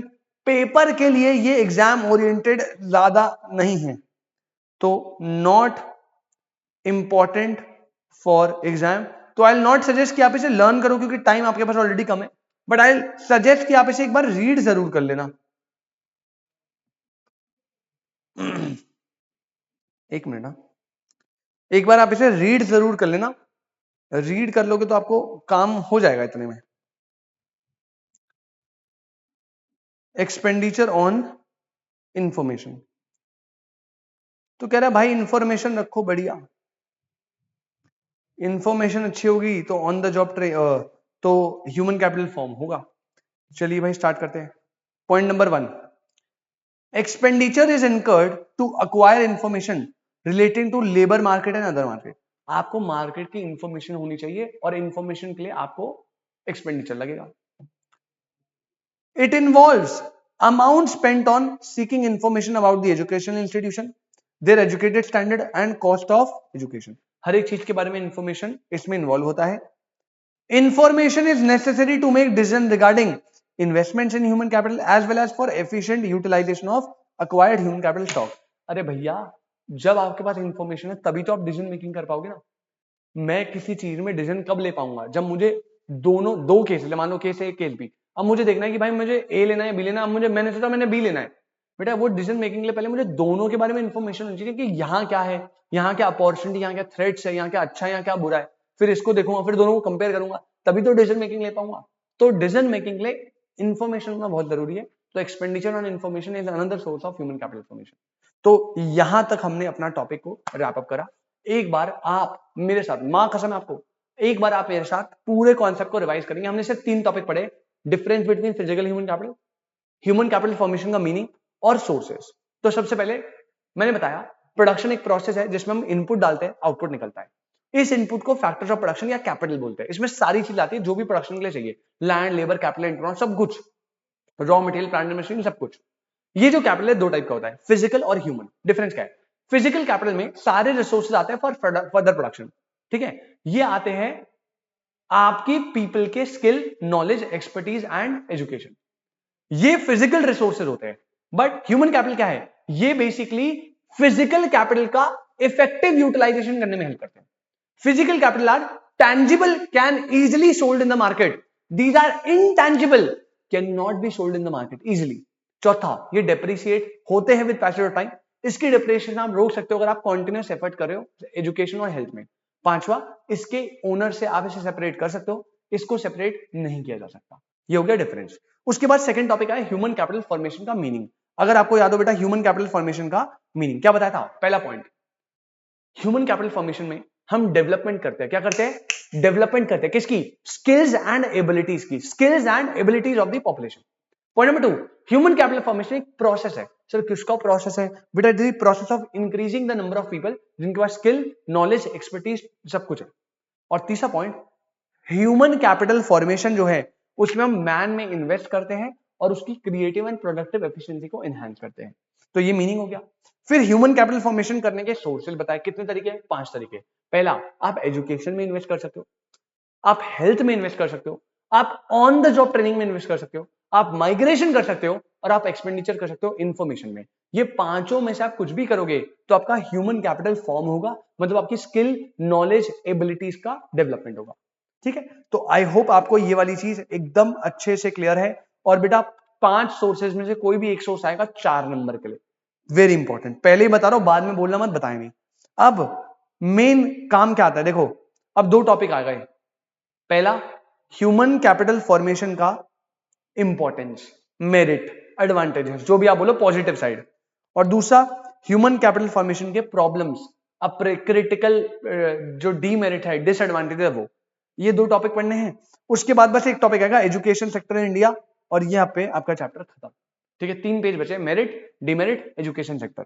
तो अभी हम क्या करेंगे, मैं आपको 1 मिनट का ब्रेक तो नहीं मिलेगा आपको, मैं पॉज कर रहा हूं, बस एक हम पानी का ग्लास पी लें, उसके बाद हम इसको कंटिन्यू करते हैं और हम स्टार्ट करेंगे ह्यूमन कैपिटल फॉर्मेशन के मेरिट से। मेरिट से स्टार्ट करेंगे बेटा। हाँ जी भाई, चलिए आ जाइए। तो यहां पे बेटा हमारा ह्यूमन कैपिटल फॉर्मेशन का मीनिंग हो गया, सोर्सेज हो गए हैं और फिजिकल ह्यूमन कैपिटल डिफरेंस हो गया। अब 3 मार्कर का अगला जो सवाल इस उससे बनता है, क्योंकि टॉपिक्स छोटे हैं तो रोटेट होके हर बार कुछ ना कुछ आ ही जाता है इस चैप्टर में से। अगले जो 2 कॉन्सेप्ट्स हमें पढ़ने हैं बेटा, वो क्या है? पहला तो सिंपल सा कॉन्सेप्ट है, व्हाट आर दी इंपॉर्टेंस। अब आप इसे इंपॉर्टेंस बोलिए, आप इसे रोल बोलिए, आप इसे एडवांटेज बोलिए, या फिर आप इसे मेरिट्स बोलिए, कुछ भी जो आपका मन है आप बोल सकते हैं। ह्यूमन कैपिटल फॉर्मेशन के एडवांटेज, रोल, इंपॉर्टेंस या मेरिट्स। और बहुत ही सिंपल सी बातें हैं, बहुत ही सिंपल सी बात है, ध्यान से समझना। पहले मैं आपको साइड में लिखवा देता हूं। मैं बात कर रहा हूं इंपॉर्टेंस की, importance of HCF, human capital formation की इंपॉर्टेंस। 5 पॉइंट है, 3 या 4 नंबर में है, 5 पॉइंट लिखने, कोई भी कॉम्प्रोमाइज नहीं करना। सबसे पहला, और सारे आपको पता है, मीनिंग अगर आपको आ गया तो अपने आप दिमाग में सोच लेना। पहला, अगर आपका ह्यूमन कैपिटल फॉर्मेशन हो रखा है, मतलब आपकी कंट्री में लेबर स्किल्ड है, अच्छे है, तो सबसे पहली चीज बेटा, आपकी कंट्री में लेबर फिजिकल कैपिटल का कैसा यूज करेगा, इफेक्टिव या इनइफेक्टिव। अरे सर कैसी बात करो, अगर ह्यूमन कैपिटल फॉर्मेशन हो रखा है तो इफेक्टिव यूज होगा फिजिकल कैपिटल का। पहला point effective use of physical capital, पहला point effective use of physical capital. ठीक है, मतलब हमारे जो बंदे लेबर है अगर वो ह्यूमन कैपिटल फॉर्म हो रखे हैं, स्किल्ड लेबर ट्रेंड एकदम बढ़िया है, तो पहला पॉइंट है वो फिजिकल कैपिटल का इफेक्टिव यूज करेंगे, अच्छे से यूज करेंगे, वेस्ट नहीं करेंगे। अच्छा, अगर फिजिकल कैपिटल का इफेक्टिव यूज होगा तो उसका मतलब क्या है बेटा, इसका मतलब कि हमारी जो प्रोडक्शन या प्रोडक्टिविटी है, प्रोडक्शन या फिर प्रोडक्टिविटी है वो इंक्रीज होगी बेटा, प्रोडक्शन प्रोडक्टिविटी इंक्रीज होगी। पहला फिजिकल कैपिटल का इफेक्टिव यूज कर पाओगे, उसकी वजह से प्रोडक्शन प्रोडक्टिविटी इंक्रीज होगी। तीसरा इंपॉर्टेंट समझो ह्यूमन कैपिटल फॉर्मेशन का बेटा, अगर ह्यूमन कैपिटल फॉर्मेशन है तो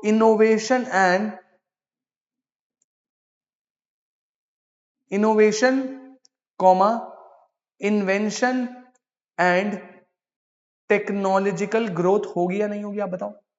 जब बेटा सारे लेबर स्किल्ड है, एजुकेटेड है, ट्रेन्ड है, एक्सपर्टीज रखते हैं, तो बेटा इनोवेशन इन्वेंशन कितनी होगी, राइट, टेक्नोलॉजिकल ग्रोथ कितनी होगी, समझो।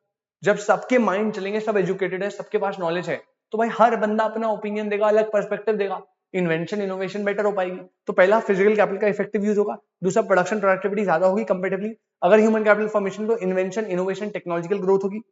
चौथा, स्टैंडर्ड ऑफ लिविंग क्या होगा, अरे सर सब एजुकेटेड है तो ज्यादा इनकम अर्न करेंगे, स्टैंडर्ड ऑफ लिविंग बढ़ेगा, इसके साथ साथ क्वालिटी ऑफ लाइफ भी बढ़ेगी, क्योंकि सब हेल्थ पे भी ध्यान देंगे अपना, तो स्टैंडर्ड ऑफ लिविंग भी बढ़ेगा, क्वालिटी ऑफ लाइफ भी बढ़ेगी, और साथ के साथ लास्ट पॉइंट बेटा, हम कंट्रोल कर पाएंगे पॉपुलेशन ग्रोथ को, क्योंकि आपको पता है ना बेटा पॉपुलेशन कंट्रोल कब होगी, जब एजुकेटेड होंगे लोग।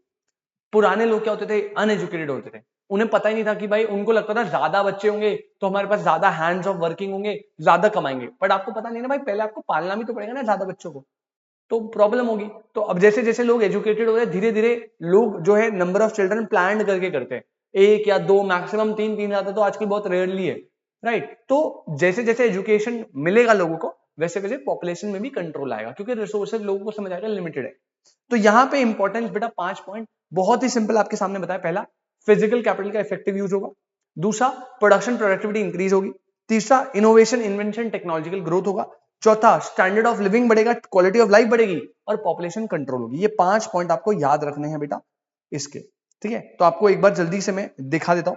पहला इफेक्टिव यूज किसका, effective use of physical capital, the growth and productivity, क्या बोल रहा है, growth and productivity of physical capital depends extensively on the human capital formation.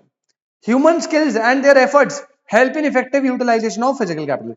मैं इस बात से अग्री करता हूं 100%, yes. फिर प्रोडक्टिविटी एंड प्रोडक्शन क्या होगा, वो भी बढ़ेगा। तो देखो क्या बोल रहा है, human capital formation raises productivity and production as knowledgeable and skilled worker makes better use of resources. पहले पॉइंट में बताया था वो फिजिकल रिसोर्सेज का अच्छे से यूज करेंगे तो प्रोडक्शन प्रोडक्टिविटी बढ़नी है भाई। Increase in productivity and quality production depends on technical skill of the people which are acquired only by means of education, training and maintaining health. तो ये पॉइंट हो गया। तीसरा, ह्यूमन कैपिटल फॉर्मेशन से invention होती है, इनोवेशन होती है, टेक्नोलॉजिकल इंप्रूवमेंट होती है। क्या बोल रहा है, human capital formation stimulates innovation and creates ability to absorb new technology. अगर एक स्किल्ड और एजुकेटेड वर्कर है तो वो नई टेक्नोलॉजी को इजिली एब्जॉर्ब कर पाएगा, समझ पाएगा, rather than एक अनस्किल्ड लेबर के, अनएजुकेटेड लेबर के। Education provides knowledge to understand changes in society, scientific advancement which enhance invention and innovation. तो ये थर्ड पॉइंट हो गया। उसके बाद चौथा पॉइंट क्या बोला, improves quality of life and increase life expectancy. Quality of life बढ़ेगा, स्टैंडर्ड ऑफ लिविंग बढ़ेगा, और लाइफ एक्सपेक्टेंसी, हेल्थ पे ध्यान दोगे तो लाइफ एक्सपेक्टेंसी भी बढ़ेगी। The quality of population depends upon the level of education and skill formation of the person.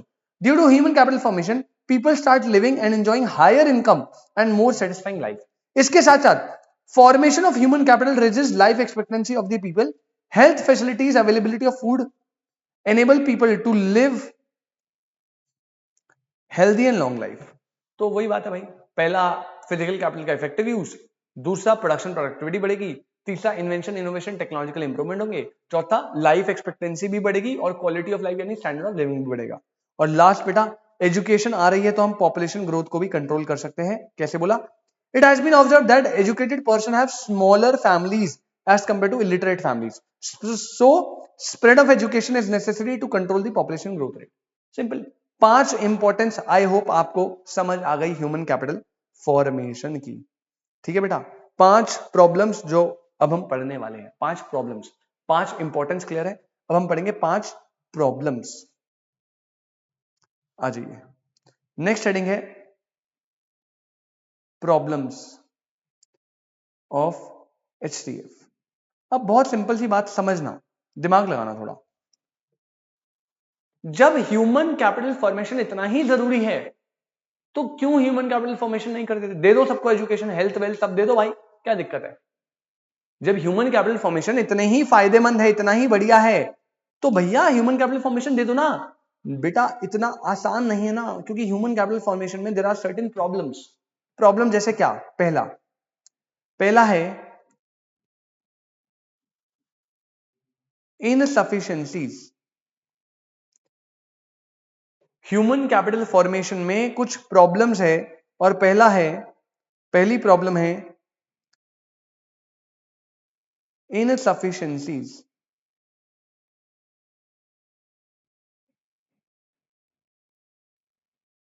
इनसफिशिएंसीज का मतलब क्या है? मतलब हमारे रिसोर्सेज इनसफिशिएंट है। मतलब जो एजुकेशन रिक्वायर्ड है, मान लो हमें चाहिए 100 स्कूल, रिक्वायर्ड है ज्यादा, और जो एजुकेशन प्रोवाइड है वो क्या है? कम।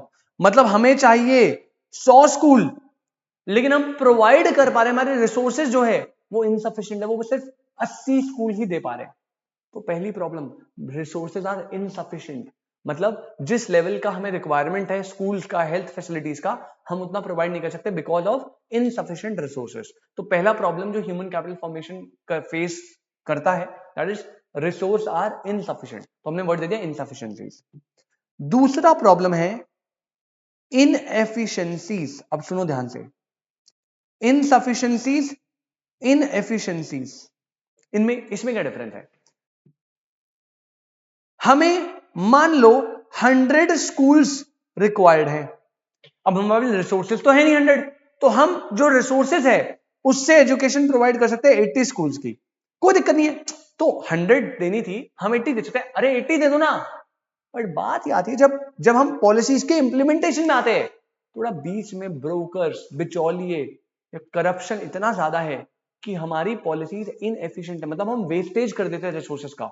अब जैसे गवर्नमेंट ने फंड अलोकेट करा 80 स्कूल्स के लिए, तो था पैसा 80 स्कूल्स के लिए, अब ग्राउंड लेवल पे वो जाते जाते जाते जाते बन जाता है 50 स्कूल के लिए, तो टेक्निकली हमें चाहिए थे 100 स्कूल, लेकिन हम दे पा रहे सिर्फ 80 का, तो दिस इज इनसफिशिएंसी।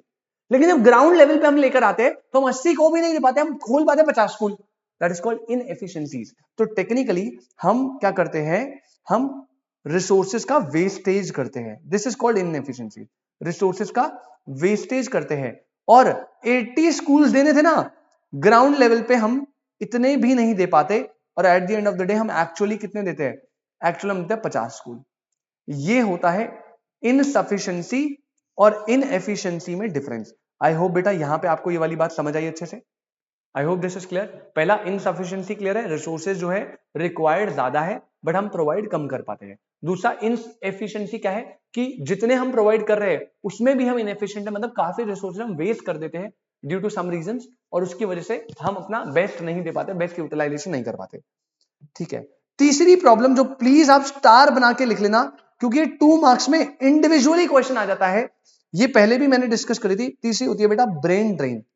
अब ब्रेन ड्रेन में मैंने क्या बताया था? ब्रेन ड्रेन होता है कि आप ह्यूमन कैपिटल फॉर्मेशन तो कर रहे हो इंडिया से, पढ़ाई कर ली इंडिया से, हेल्थ ले ली इंडिया से, सब कुछ कर लिया इंडिया से, और जब प्रोडक्शन करने की बारी आई तो हाई सैलरी को देखते हुए आप माइग्रेट करके चले गए अब्रॉड। तो टेक्निकली ह्यूमन कैपिटल फॉर्मेशन कर रहे हो इंडिया से, एजुकेशन ली, हेल्थ ली, और जब प्रोडक्शन में कंट्रीब्यूट करने के बार आए तो आप हाई सैलरी के चक्कर में अब्रॉड चले गए, यानी कंट्री से बाहर चले गए माइग्रेट करके। This is called brain drain, और ये एक बहुत बड़ी प्रॉब्लम है कि हमने बोला कि ह्यूमन कैपिटल फॉर्म करना है, लेकिन जब इंडिया के लोगों का ह्यूमन कैपिटल फॉर्म हो जाता है ना, डॉक्टर बन जाते हैं, इंजीनियर बन जाते हैं, तो वो ज्यादा पैसों के लालच में बाहर कंट्री में चले जाते हैं जॉब करने। तो टेक्निकली ये एक बहुत बड़ा प्रॉब्लम है ह्यूमन कैपिटल फॉर्म करने के बाद, तो एक चैलेंज है। इनसफिशिएंसीज, इनएफिशिएंसीज, ब्रेन ड्रेन, ठीक है, ये पॉइंट हो गया। चौथा, जो ह्यूमन कैपिटल फॉर्मेशन नहीं हो पा रहा, उसका एक मेजर प्रॉब्लम है, वो है हाई पॉपुलेशन। यार देखो, ये तो सबका रीजन है, कोई भी प्रॉब्लम है उसका सबका सबसे बड़ा और सबसे कॉमन रीजन है हाई पॉपुलेशन ग्रोथ। इंडिया में पॉपुलेशन इतनी ज्यादा है, इतनी ज्यादा है, उसी की वजह से तो इनसफिशिएंसी आ रही है। रिक्वायर्ड बहुत ज्यादा हो पा रहा है, क्यों? अब भाई हमने 100 स्कूल खोले, तब तक देखा बंदे भाई 200 बढ़ गया, अब 200 स्कूल चाहिए। तो पॉपुलेशन इतनी ड्रास्टिकली ग्रो हो रही है इंडिया में कि ह्यूमन कैपिटल फॉर्म करना थोड़ा सा मुश्किल हो पा रहा है, ठीक है। और भी कुछ पॉइंट्स होंगे, बट मेजर आपके पॉइंट्स ये रहे बेटा। तो जल्दी से काम करते हैं, फटाफट से इनको देखते हैं। आ जाओ भाई। कॉन्सेप्ट का नाम है problems of human capital formation. Problems of human capital formation, जल्दी जल्दी पॉइंट देखेंगे भाई। सबसे पहला है insufficient resources. Resource allocated to the formation of capital have been much less than the resource required. बस कीवर्ड बता रहा हूं, रिसोर्स जो अलोकेट हुआ है वो लेस देन रिसोर्स रिक्वायर्ड है। सेकंड है सीरियस इनएफिशिएंसीज। सीरियस इनएफिशिएंसीज का मतलब क्या है बेटा? Lot of wastage of societies resources as capabilities of educated people are either not made use और आर अंडर यूटिलाइज्ड। तो बहुत सारा जो है वेस्टेज हम कर देते हैं इसमें। थर्ड पॉइंट है brain drain. People migrate from one place to another in search of better job opportunity and handsome salaries. It lead to loss of quality people like doctors, engineers, etc. who have high caliber and are rare in developing country. The cost of such lost quality human people are very high. तो basically ये दूसरी country में जो जाते हैं वो गड़बड़ हो जाती है।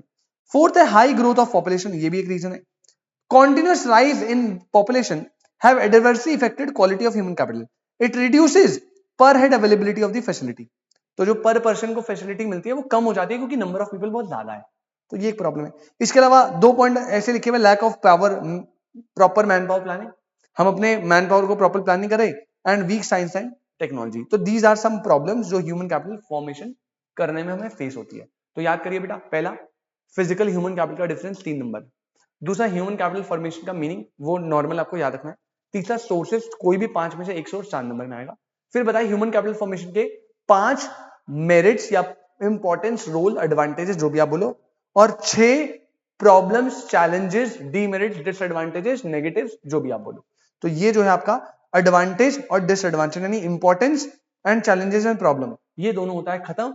इसी के साथ चैप्टर का एक सेगमेंट पूरा खत्म हो गया। ये करते ही चैप्टर पूरा 90% खत्म हो गया। अब इसके आगे चैप्टर पहले बहुत बड़ा, इसमें 2-3 टॉपिक और हुआ करते थे। हेल्थ, इंडिया का हेल्थ, इंडिया का एजुकेशन, और ऐसे इंफ्रास्ट्रक्चर करते।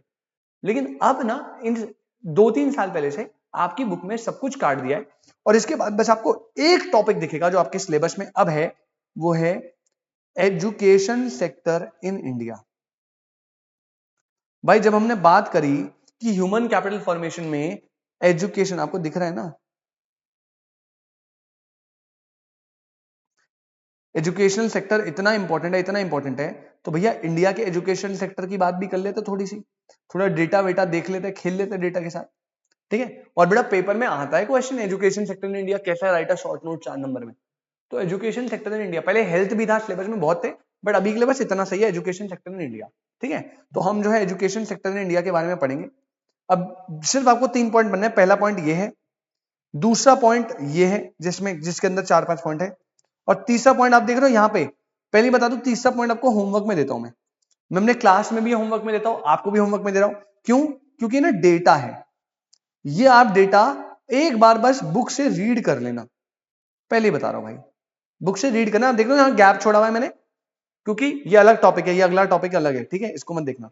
3 ही पॉइंट है बस, एजुकेशन सेक्टर इन इंडिया अगर आपको आया तो पहला पॉइंट ये है, दूसरा पॉइंट है जिसमें कंटेंट है थोड़ा, और तीसरे वाले में डेटा है पूरा, एक बार बुक से रीड कर लेना, बस एक पेज का डेटा का पूरा चार्ट बनाए, उसमें डेटा दे रखा है, ठीक है, एक बार वो रीड कर लेना कि कितना फीमेल लिटरेसी है, मेल लिटरेसी है। पेपर के लिए थोड़ा लेस इंपॉर्टेंट, थोड़ा क्या इंपॉर्टेंट नहीं है। बाकी हम देखते हैं भाई, बाकी मैं आपको पढ़ाता हूं। सबसे पहले देखो, पहला जो पॉइंट है बेटा, education sector in India topic चल रहा है पहला, growth in government expenditure on education. भाई देखो, एजुकेशन जब इतनी जरूरी है तो सरकार को एजुकेशन जो खर्चा होता है, एक्सपेंडिचर ऑन एजुकेशन, वो भी अच्छा खासा करना पड़ता है ना। तो हम देखेंगे कि पहले सरकार कितना खर्चा करती थी और अब सरकार एजुकेशन पे कितना खर्चा करती है और ओवर द पीरियड क्या इसमें इंक्रीज आया है? एब्सोल्युटली इंक्रीज तो बहुत ज्यादा आया है। तो हम देखेंगे कितना खर्चा होता है एजुकेशन पे, टोटल बजट का कितना खर्चा एजुकेशन पे होता है। अब देखिए क्या बोल रहे हैं, कह रहे हैं expenditure by the government on education is expresses in two ways. Government जो है एक्सपेंडिचर ऑन एजुकेशन जो करती है उसे दो तरीके से प्रेजेंट करने के तरीके हैं। दोनों में से आपको जो तरीका दिख रहा है दोनों तरीके से कर लो। टेक्निकली मैं बता रहा हूं क्या होता है। देखो बेटा, जैसे मैंने बोला कि गवर्नमेंट जो है एक्सपेंडिचर ऑन एजुकेशन करती है। अब यहां पे आपको डेटा दे रहा हूं मैं, तो वो डेटा को प्रेजेंट करने के दो तरीके हैं। पहला एक होता है in terms of total expenditure, जहां पे हम डेटा देख, जैसे मैंने लिखा 10%, इसका मतलब क्या है कि अगर सरकार टोटल एक्सपेंडिचर कर रही है 100 रुपए का, तो उसमें से 10 रुपए एक्सपेंडिचर ऑन एजुकेशन। तो 10% क्या है? 10% ऑफ टोटल एक्सपेंडिचर। ठीक है, तो मान लो सरकार ने 1 लाख रुपए इस बार टोटल खर्चा करना है, तो सरकार इसमें से एजुकेशन पे कितना कर रही है? 10%। इसी एक्सपेंडिचर ऑन एजुकेशन को दिखाने का एक और तरीका होता है in terms of GDP. At the end value same ही आएगी इन टर्म्स ऑफ जीडीपी, जहां पे आप जीडीपी दिखाओगे। और मैंने बोला मान लो जीडीपी का 1%, इसका मतलब क्या है कि इस साल देश की जो जीडीपी है उसका 1% एजुकेशन पे खर्चा हुआ है। Eight the end of the day वो आएगा वही कितना कितना खर्चा हुआ था? 1 लाख का 10% है ना, 10,000 रुपए ही हुआ। ठीक है, यानी जीडीपी कितनी होगी, मतलब 10,000 1% है, तो जीडीपी आप लगा लो, कैलकुलेट कर लो, 1 लाख और 10 लाख। ठीक है, अब देखो टेक्निकली टोटल एक्सपेंडिचर कितना हो रहा है? 1 लाख, उसका 10% एजुकेशन पे खर्चा है 10,000। जीडीपी कितनी है? 10 लाख, उसका 1% एजुकेशन पे खर्चा है, वो भी कितना होगा? 1 लाख। तो बस प्रेजेंट करने का बेटा तरीका है। तो जब भी आप एजुकेशन पे खर्चा करते हो तो खर्चा दिखाने के दो तरीके हैं, पहला टोटल एक्सपेंडिचर पे और जीडीपी पे। हम दोनों लेवल पे डेटा आपको देंगे और आपको थोड़ा सा कोशिश करना याद रख पाओ आप। ठीक है, अब देखो दो वेज है। कौन कौन से दो वेज? पहला percentage of total government expenditure, it indicates the importance of education during 1952 से 2014 में 7.9 से 15.7। मतलब बेटा जितना भी टोटल खर्चा हो रहा है 1952 में टोटल खर्चे का सिर्फ ऑलमोस्ट 8% एजुकेशन पे खर्चा होता था। अगर सरकार 100 रुपए लगा रही है तो उसका 8 रुपए जो है वो एजुकेशन पे लगेगा। लेकिन इंपॉर्टेंस ऑफ एजुकेशन को समझते हुए सरकार ने 2014 में इसे ऑलमोस्ट डबल कर दिया, which is 16% approximately, almost double. तो अब सरकार 100 रुपए खर्च करती है तो 16 रुपए उसमें से एजुकेशन पे खर्च करिए। अब देखो डबल कर दिया, क्योंकि उन्हें समझ आ गया एजुकेशन बहुत जरूरी है। सेकेंड तरीका इसी को दिखाने का एक और होता है, which is percentage of GDP, it indicates development income spend on the, ये देखो बेटा जीडीपी के टर्म्स में, मतलब जीडीपी के टर्म्स में अगर आप देखो तो पहले 1952 में जीडीपी का सिर्फ 0.64%, मतलब 1% भी नहीं, और 2014 में जीडीपी का ऑलमोस्ट 4%, 4 टाइम्स हो गया, ऑलमोस्ट 4% हम एजुकेशन पे खर्चा कर रहे हैं। तो आप देखो पहले पॉइंट में हमने बताया कि एजुकेशन ऑन जो एजुकेशन पे जो एक्सपेंडिचर होता है सरकार ने उसे बढ़ाया, चाहे इन टर्म्स ऑफ टोटल एक्सपेंडिचर देखो, इन टर्म्स ऑफ जीडीपी बढ़ाया गया है। बात इतनी सी है बस। अब आता है पॉइंट नंबर 2। पॉइंट नंबर 2 है बेटा important points about government expenditure. Second point है गवर्नमेंट एक्सपेंडिचर के बारे में कुछ इंपॉर्टेंट पॉइंट्स, गवर्नमेंट एक्सपेंडिचर के बारे में इंपॉर्टेंट पॉइंट्स। सबसे पहला point, government spends more on elementary education. बेटा आई होप आपको पता हो एलिमेंट्री एजुकेशन जो है वो आपकी होती है जो आपका छोटे स्कूलिंग लेवल तक का होता है ना, जो छोटा लेवल होता है, प्राइमरी मिडिल स्कूल होता है, 8th जो आपकी क्लास होती है वो आपकी एलिमेंट्री एजुकेशन का पार्ट है। और जो आपकी हायर एजुकेशन होती है 11th 12th कॉलेज यूनिवर्सिटीज, वो आपकी टर्शरी एजुकेशन के नाम से बोलते हैं इंडिया में। ठीक है, तो एलिमेंट्री जो है वो स्कूल लेवल की हो गई 8th क्लास तक, और उसके ऊपर एंड फर्दर जो है वो आपका कॉलेज वगैरह वो है वो टर्शरी एजुकेशन पे आता है।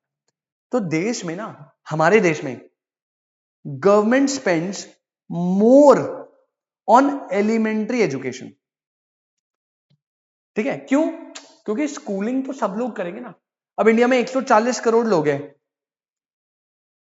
हर एक बंदा ऑन एन एवरेज भाई 8th क्लास तो पढ़ता ही है ना। तो मान लो 140 करोड़ लोग हैं, हर एक बंदे पे 10 रुपए भी बहुत मिनिमम ले, तो 10 रुपए भी खर्चा कर रहे हैं एजुकेशन पे, तो बेटा 1400 करोड़ रुपए खर्चा हो रहा है।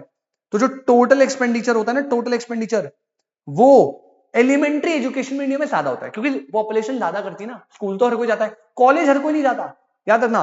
कॉलेज कितने जाते हैं, मान लो फॉर एग्जांपल कॉलेज इसका 10% जा रहा है, कितना, 14 करोड़, लेकिन कॉलेज में पर पर्सन पे ज्यादा स्पेंड होता है, तो मान लो ये स्पेंड हो रहा है कितना, 100 रुपए। फिर भी आप नोटिस करो बेटा, सेम हो जाएगा, सॉरी, 50 रुपए ले लो या 20 रुपए ले लो, तो ये कितना हो गया बेटा, ये हो गया 280 करोड़। अब देखो, अगर आप कंपेयर करो टोटल एक्सपेंडिचर, ये क्या है, ये एलिमेंट्री एजुकेशन है और ये टर्शरी हायर एजुकेशन है। टोटल एक्सपेंडिचर किस में ज्यादा है, एलिमेंट्री में, क्योंकि यहां पे पॉपुलेशन बहुत ज्यादा करती है ना। लेकिन जो कॉलेज है उसमें पॉपुलेशन कम है, तो टोटल एक्सपेंडिचर कम है, लेकिन एक्सपेंडिचर पर स्टूडेंट अगर आप कंपेयर करो तो वो टर्शरी में ज्यादा होता है। तो 2 पॉइंट यही बोल रहे हैं, पहला, टोटल एक्सपेंडिचर गवर्नमेंट ज्यादा करती है एलिमेंट्री में, क्योंकि पॉपुलेशन ज्यादा है तो हर कोई बंदा करता है, लेकिन जो एक्सपेंडिचर पर स्टूडेंट है वो एलिमेंट्री में ज्यादा नहीं होता, वो टर्शरी में ज्यादा होता है। और जो कम लोग कर रहे हैं, टोटल एक्सपेंडिचर कम आ रहा है, लेकिन पर स्टूडेंट वाला खर्चा तो कॉलेज या यूनिवर्सिटी में ज्यादा होगा ना। तो यहां पे यही वाली बात बोली है, देखो क्या बोल रहा है, elementary education which is primary and middle school education takes major share in the total expenditure. मैं बात कर रहा हूं टोटल एक्सपेंडिचर में ज्यादा लेते हैं, टोटल एक्सपेंडिचर में एलिमेंट्री ज्यादा लेता है।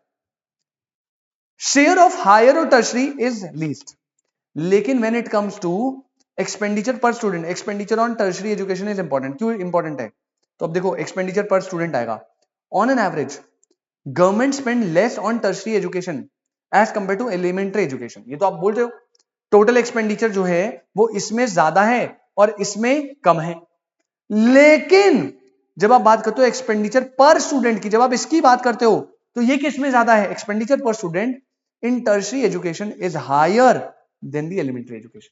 तो दोनों का ना अपना रोल है। टोटल एक्सपेंडिचर सरकार एलिमेंट्री में ज्यादा कर रही है, एक्सपेंडिचर पर स्टूडेंट सरकार टर्शरी में ज्यादा कर रही है, ठीक है। इसके अलावा 2 पॉइंट हो गए, पॉइंट नंबर 3 पे आना। पॉइंट नंबर 3 बेटा, difference in educational opportunities across state. तो इंडिया में स्टेट के अकॉर्डिंग भी एजुकेशन पे खर्चा डिफर होता है। जैसे अगर मैं बात करूं, सबसे ज्यादा एचपी करता है, ये 2014-15 का डेटा है, हिमाचल प्रदेश करता है पर स्टूडेंट पे 34,651 रुपीज, विच इज गुड। लेकिन जब आप बिहार की बात करोगे तो बिहार इसमें सबसे लो पे है, विच इज, बेटा एक गलती से डेसिमल आ गया है, 40 रुपए इतना भी कम नहीं है, दिस इज 4,000, 4,005 रुपए बिहार पर स्टूडेंट पे खर्च करता है, विच इज वेरी लो। तो आप देख लो कितना डिफरेंस है स्टेट वाइज भी। तो स्टेट वाइज भी एक्सपेंडिचर ऑन एजुकेशन फ्लक्चुएट होता है, कहां 36,000, कहां 34,000 रुपए, कहां 4,000 रुपए, बहुत डिफरेंस है। अगला पॉइंट है इनएडिक्वेट एक्सपेंडिचर ऑन एजुकेशन। भाई सीधी सी बात है, पॉपुलेशन इतनी ज्यादा है। अब देखो, ऑल्दो हमने यहां पे देखा कि हमने education on expenditure on education को बढ़ाया है, लेकिन स्टिल अभी भी वो डिजायर्ड लेवल से कम है। जैसे अभी जीडीपी का कितना परसेंट है, 4%, ठीक है, लेकिन अगर मैं बात करूं एक्चुअल में रिक्वायर्ड है 6 या 7% की। तो जो एक्चुअल लेवल ऑफ है और डिजायर्ड लेवल है उसमें अभी भी बहुत डिफरेंस है, ऑल्दो हम इंप्रूव कर रहे हैं बट डिफरेंस है। इनएडिक्वेट एक्सपेंडिचर ऑन एजुकेशन क्या बोल रहा है, the expenditure on education is very less as compared to the desired level of education recommended by various commission। जैसे desired level जो है वो एटलीस्ट 6% ऑफ जीडीपी है, लेकिन करंट लेवल, ये 2014 का डेटा है, पहले बता रहा हूं, अब हमने सही लेवल पे क्रॉस कर लिया होगा, वो कितना है बेटा, सिर्फ 404.13% ऑफ जीडीपी। तो आप पॉइंट गिनते रहना, पहला, गवर्नमेंट एलिमेंट्री में ज्यादा खर्चा करती है टोटल एक्सपेंडिचर। दूसरा, गवर्नमेंट टोटल एक्सपेंडिचर एलिमेंट्री में ज्यादा करती है, लेकिन एक्सपेंडिचर पर स्टूडेंट ज्यादा करती है इन टर्शरी एजुकेशन। तीसरा, हमारे स्टेट वेरिएशंस भी होते हैं, जैसे कुछ स्टेट में बहुत ज्यादा खर्चा होता है एजुकेशन में, कुछ में बहुत कम, एचपी में 14,000, बिहार में 4,000। चौथा, हम अभी भी expenditure on education desired level से बहुत कम कर रहे हैं। डिजायर्ड लेवल जीडीपी का 6% है और 2014 के अकॉर्डिंग हम ओनली 4% ही पानी ब्रेक खर्चा कर रहे हैं। गला बहुत खराब है। लास्ट पॉइंट आता है बेटा, which is called provision of free and compulsory education. भाई इसमें से एमसीक्यू बनते हैं, प्लीज आप इसे याद करना। आपको पता है ना बेटा, 8th क्लास तक, 8th क्लास तक आपके पास फ्री एंड कंपलसरी एजुकेशन का राइट है। तभी आज तुम 8वीं तक पास होते होते आ गए थे, 9वीं में तुम्हारे ऐसी तैसी हो गई थी। तो free and compulsory education India में दिया गया है। अब इसके बारे में थोड़ा सा बता रहा है, याद रखना बेटा। तपस मजुमदार कमेटी, ये वो कमेटी है जिसने ये पॉलिसी लेकर आए थे। तपस मजुमदार कमेटी तुम्हारे लिए भगवान है बेटा। 12th तक भी ये कर देना चाहिए, है ना। Tapas Majumdar committee appointed by Indian government in 1998। इन्होंने 1.87 लाख करोड़ ओवर 10 इयर्स का एस्टिमेट लगाया था to bring all Indian children in the age group of 6 to 14, 6 to 14 मतलब फर्स्ट क्लास से लेके 8th क्लास तक, under the purview of school education. तो याद रखना, Tapas Majumdar committee Indian government appoint करी थी 1998 में, जहां पे 6 से 14 साल के बच्चों को फ्री में एजुकेशन देते थे, और उसके लिए फंड बनाया था 1.87 लाख करोड़ का। एमसीक्यू फॉर्मेट में पूछ लेता है, ये आपका पॉइंट नंबर 2 था। ठीक है, एजुकेशन सेक्टर इन इंडिया, पहला एक्सपेंडिचर की बात कर दी, दूसरा कुछ बेसिक पॉइंट बताया जिसमें हमने 5 पॉइंट पढ़े, और तीसरा जो है वो आपके लिए होमवर्क है जिसमें डेटा दे रखा था। बस डेटा एक बार रीड कर लेना, याद नहीं करना, बस रीड कर लेना। इनकेस आया तो आप बता सकते हो, अदरवाइज कभी भी नहीं आया। जब भी आया वो एजुकेशन सेक्टर पूछता है, पहला पॉइंट बता दो और सेकंड के सारे पॉइंट बता दो, आपके लिए मोर देन सफिशिएंट है। डेटा थोड़ी लिख कर आओगे। सर क्या ये टॉपिक खत्म? हाँ जी बेटा, एजुकेशन सेक्टर होता है फिनिश। सर आपने तो बहुत जल्दी करा दिया। सर कितने दे दूं अपने को? अभी अपने को है 1 घंटा 16 मिनट, बस 5 मिनट और लूंगा आपको। 1 घंटा 20 से 22 मिनट में हमारा रैप अप हो जाएगा। ठीक है, तो मैंने आपको बेटा क्या कराया? सबसे पहले हमने आपको कराया ह्यूमन कैपिटल और फिजिकल कैपिटल का डिफरेंस, याद रखिएगा। सेकंड, ह्यूमन कैपिटल फॉर्मेशन का मीनिंग। थर्ड, मैंने कराया ह्यूमन कैपिटल फॉर्मेशन के सोर्सेस। उसके बाद मैंने आपको कराया ह्यूमन कैपिटल फॉर्मेशन में आपका जो है इंपॉर्टेंस क्या क्या है, और ह्यूमन कैपिटल फॉर्मेशन में क्या क्या प्रॉब्लम है, चैलेंजेस आ रहे हैं। ये हमने ह्यूमन कैपिटल का बेसिक कर लिया, इसको साइड रखो। फिर फेज 2 आया जिसमें हमने एजुकेशन हेल्थ अलग अलग सेक्टर पढ़ने थे, लेकिन सब सिलेबस से कट गया। अब सिर्फ क्या बचा है, एजुकेशन सेक्टर इन इंडिया। इसमें 3 पॉइंट थे, पहला एक्सपेंडिचर के बेस पे, फिर जो एलिमेंट्री टर्शरी वाला एजुकेशन था वो बेस पे, और थर्ड डेटा, जो कि आपके होमवर्क में एक बार बुक से रीड कर लेना अगर टाइम मिले तो। इसी के साथ बेटा पूरा चैप्टर हो गया रैप अप। लेकिन आप जब बुक में जाओगे तो बीच में एजुकेशन सेक्टर से पहले, ये नोट में नीचे नोट में डाल दिया है बेटा, इसी के बीच में ना, चैप्टर के बीच में एक टॉपिक आता है जो पेपर के लिए वेरी वेरी वेरी इंपॉर्टेंट है फॉर 3 मार्क्स। प्लीज अभी इसे वेरी इंपॉर्टेंट कर लेना बेटा। 3 नंबर का क्वेश्चन बनता है, याद रखिएगा, गलती से छोड़ मत दीजिएगा इसको।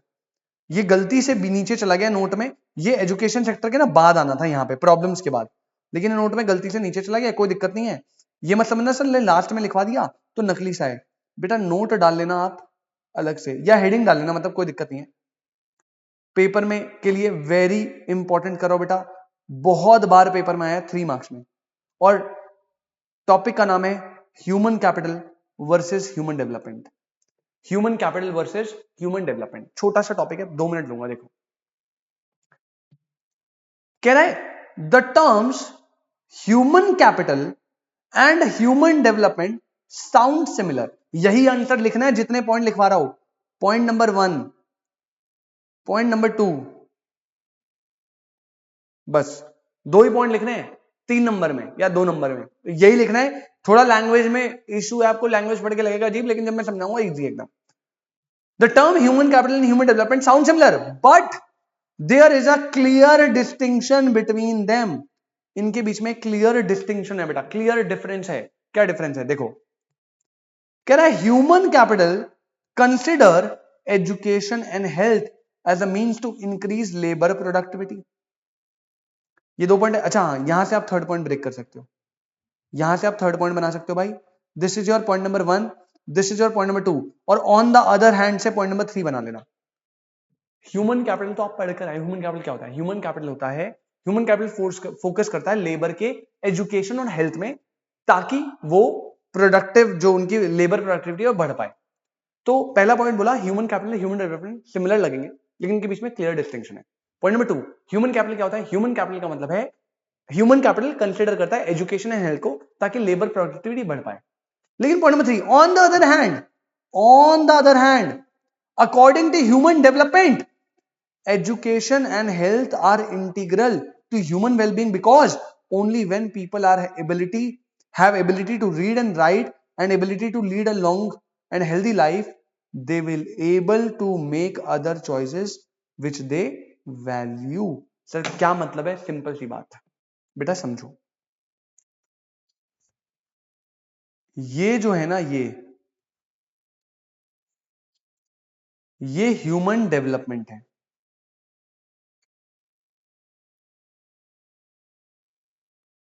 और इसके अंदर ये जो है, ये ह्यूमन कैपिटल है। मतलब टेक्निकली मैं ये बोल रहा हूं कि human capital is a narrow concept, human development is a wider concept. Human capital exclusively ज्यादा फोकस करता है on education and health, so that labour productivity बढ़ पाए। ह्यूमन डेवलपमेंट कहते हैं देखो, एजुकेशन और हेल्थ तो होना ही चाहिए, वो तो इंपॉर्टेंट है, क्योंकि एजुकेशन रीड एंड राइट कर सकते हो तो आप अच्छी लाइफ जी सकते हो, हेल्दी होंगे तो आप हेल्दी लाइफ जी सकते हो। लेकिन अगर ये दोनों ह्यूमन कैपिटल होगा, उसकी वजह से आप अदर चॉइसेस भी अच्छी ले पाओगे and as a result human development होगा। मतलब ह्यूमन कैपिटल जनरली एजुकेशन और हेल्थ पे फोकस से होता है। ह्यूमन डेवलपमेंट जो है एक बहुत ब्रॉडर टर्म है, और ह्यूमन डेवलपमेंट कई रास्तों से हो सकता है, जिनमें से एक रास्ता is human capital. I hope this is clear. यही यहां पे बोला हुआ है, कह रहे on the other hand according to human development, education and health are integral of to wellbeing of to human well-being, because only when people have ability to write and read and ability to lead a long and healthy life, they will be able to make other choices which they value. मतलब education और health अगर आपका अच्छा है तो आप other choices भी बेहतर तरीके से ले सकते हो और ह्यूमन डेवलपमेंट के पाथ पे चल सकते हो। तो समझना बेटा, ह्यूमन कैपिटल ज्यादातर फोकस एजुकेशन हेल्थ पर ही करता है, और ह्यूमन डेवलपमेंट इन दोनों के और बियॉन्ड जाके बात करता है, राइट। तो human development is a wider concept, और ह्यूमन डेवलपमेंट करने का एक कॉन्सेप्ट है human capital. I hope this is clear. तो यहां पे आपका पूरा ह्यूमन कैपिटल फॉर्मेशन का जो चैप्टर है वो बेटा एकदम क्लियर होता है। नोट्स मैंने आपके साथ रीड करवा दिए हैं, अगर आपको नोट्स चाहिए तो प्लीज आप व्हाट्सएप कर दीजिएगा, आपको नोट्स मिल जाएंगे। आई होप आपको इसमें कोई भी दिक्कत या परेशानी नहीं हुई होगी, ठीक है। तो मैंने पूरा चैप्टर आपको रैप अप कराया ऑलमोस्ट 1 घंटा 20 या 25 मिनट में शायद, ठीक है। आई होप आपने सारी चीजें नोट्स वोट्स प्रॉपर्ली बना ली है और सारे काम अच्छे से कर लिए हैं। अब ये आपका चैप्टर नंबर 4 होता है डन। अब आपसे मिलेंगे नेक्स्ट क्लास में, जहां पे हम चैप्टर नंबर 5 करेंगे, which is rural development. Rural development ना, हाँ जी, तो वो करेंगे। तब तक के लिए भाई आप अच्छे से पढ़िए अपने एग्जाम्स के लिए। All the best, tata bye bye, take care. और कोई भी डाउट या परेशानी है बेटा किसी भी चीज को लेके, रिगार्डिंग इसको लेके या आगे सीयूईटी को लेके, या आगे अगर आप कोई प्रोफेशनल कोर्सेज करो, जैसे आपको पता है मेरा चैनल जो है वो CA and competitive professional exams oriented है, तो कोई भी प्रॉब्लम हो फ्यूचर के लिए, काउंसलिंग वाउंसलिंग, तो भी आप इस नंबर पे मैसेज या व्हाट्सएप कर सकते हैं। Thank you so much, tata bye bye, take care, all the best, अच्छे से पढ़ाई करो, बाय बाय।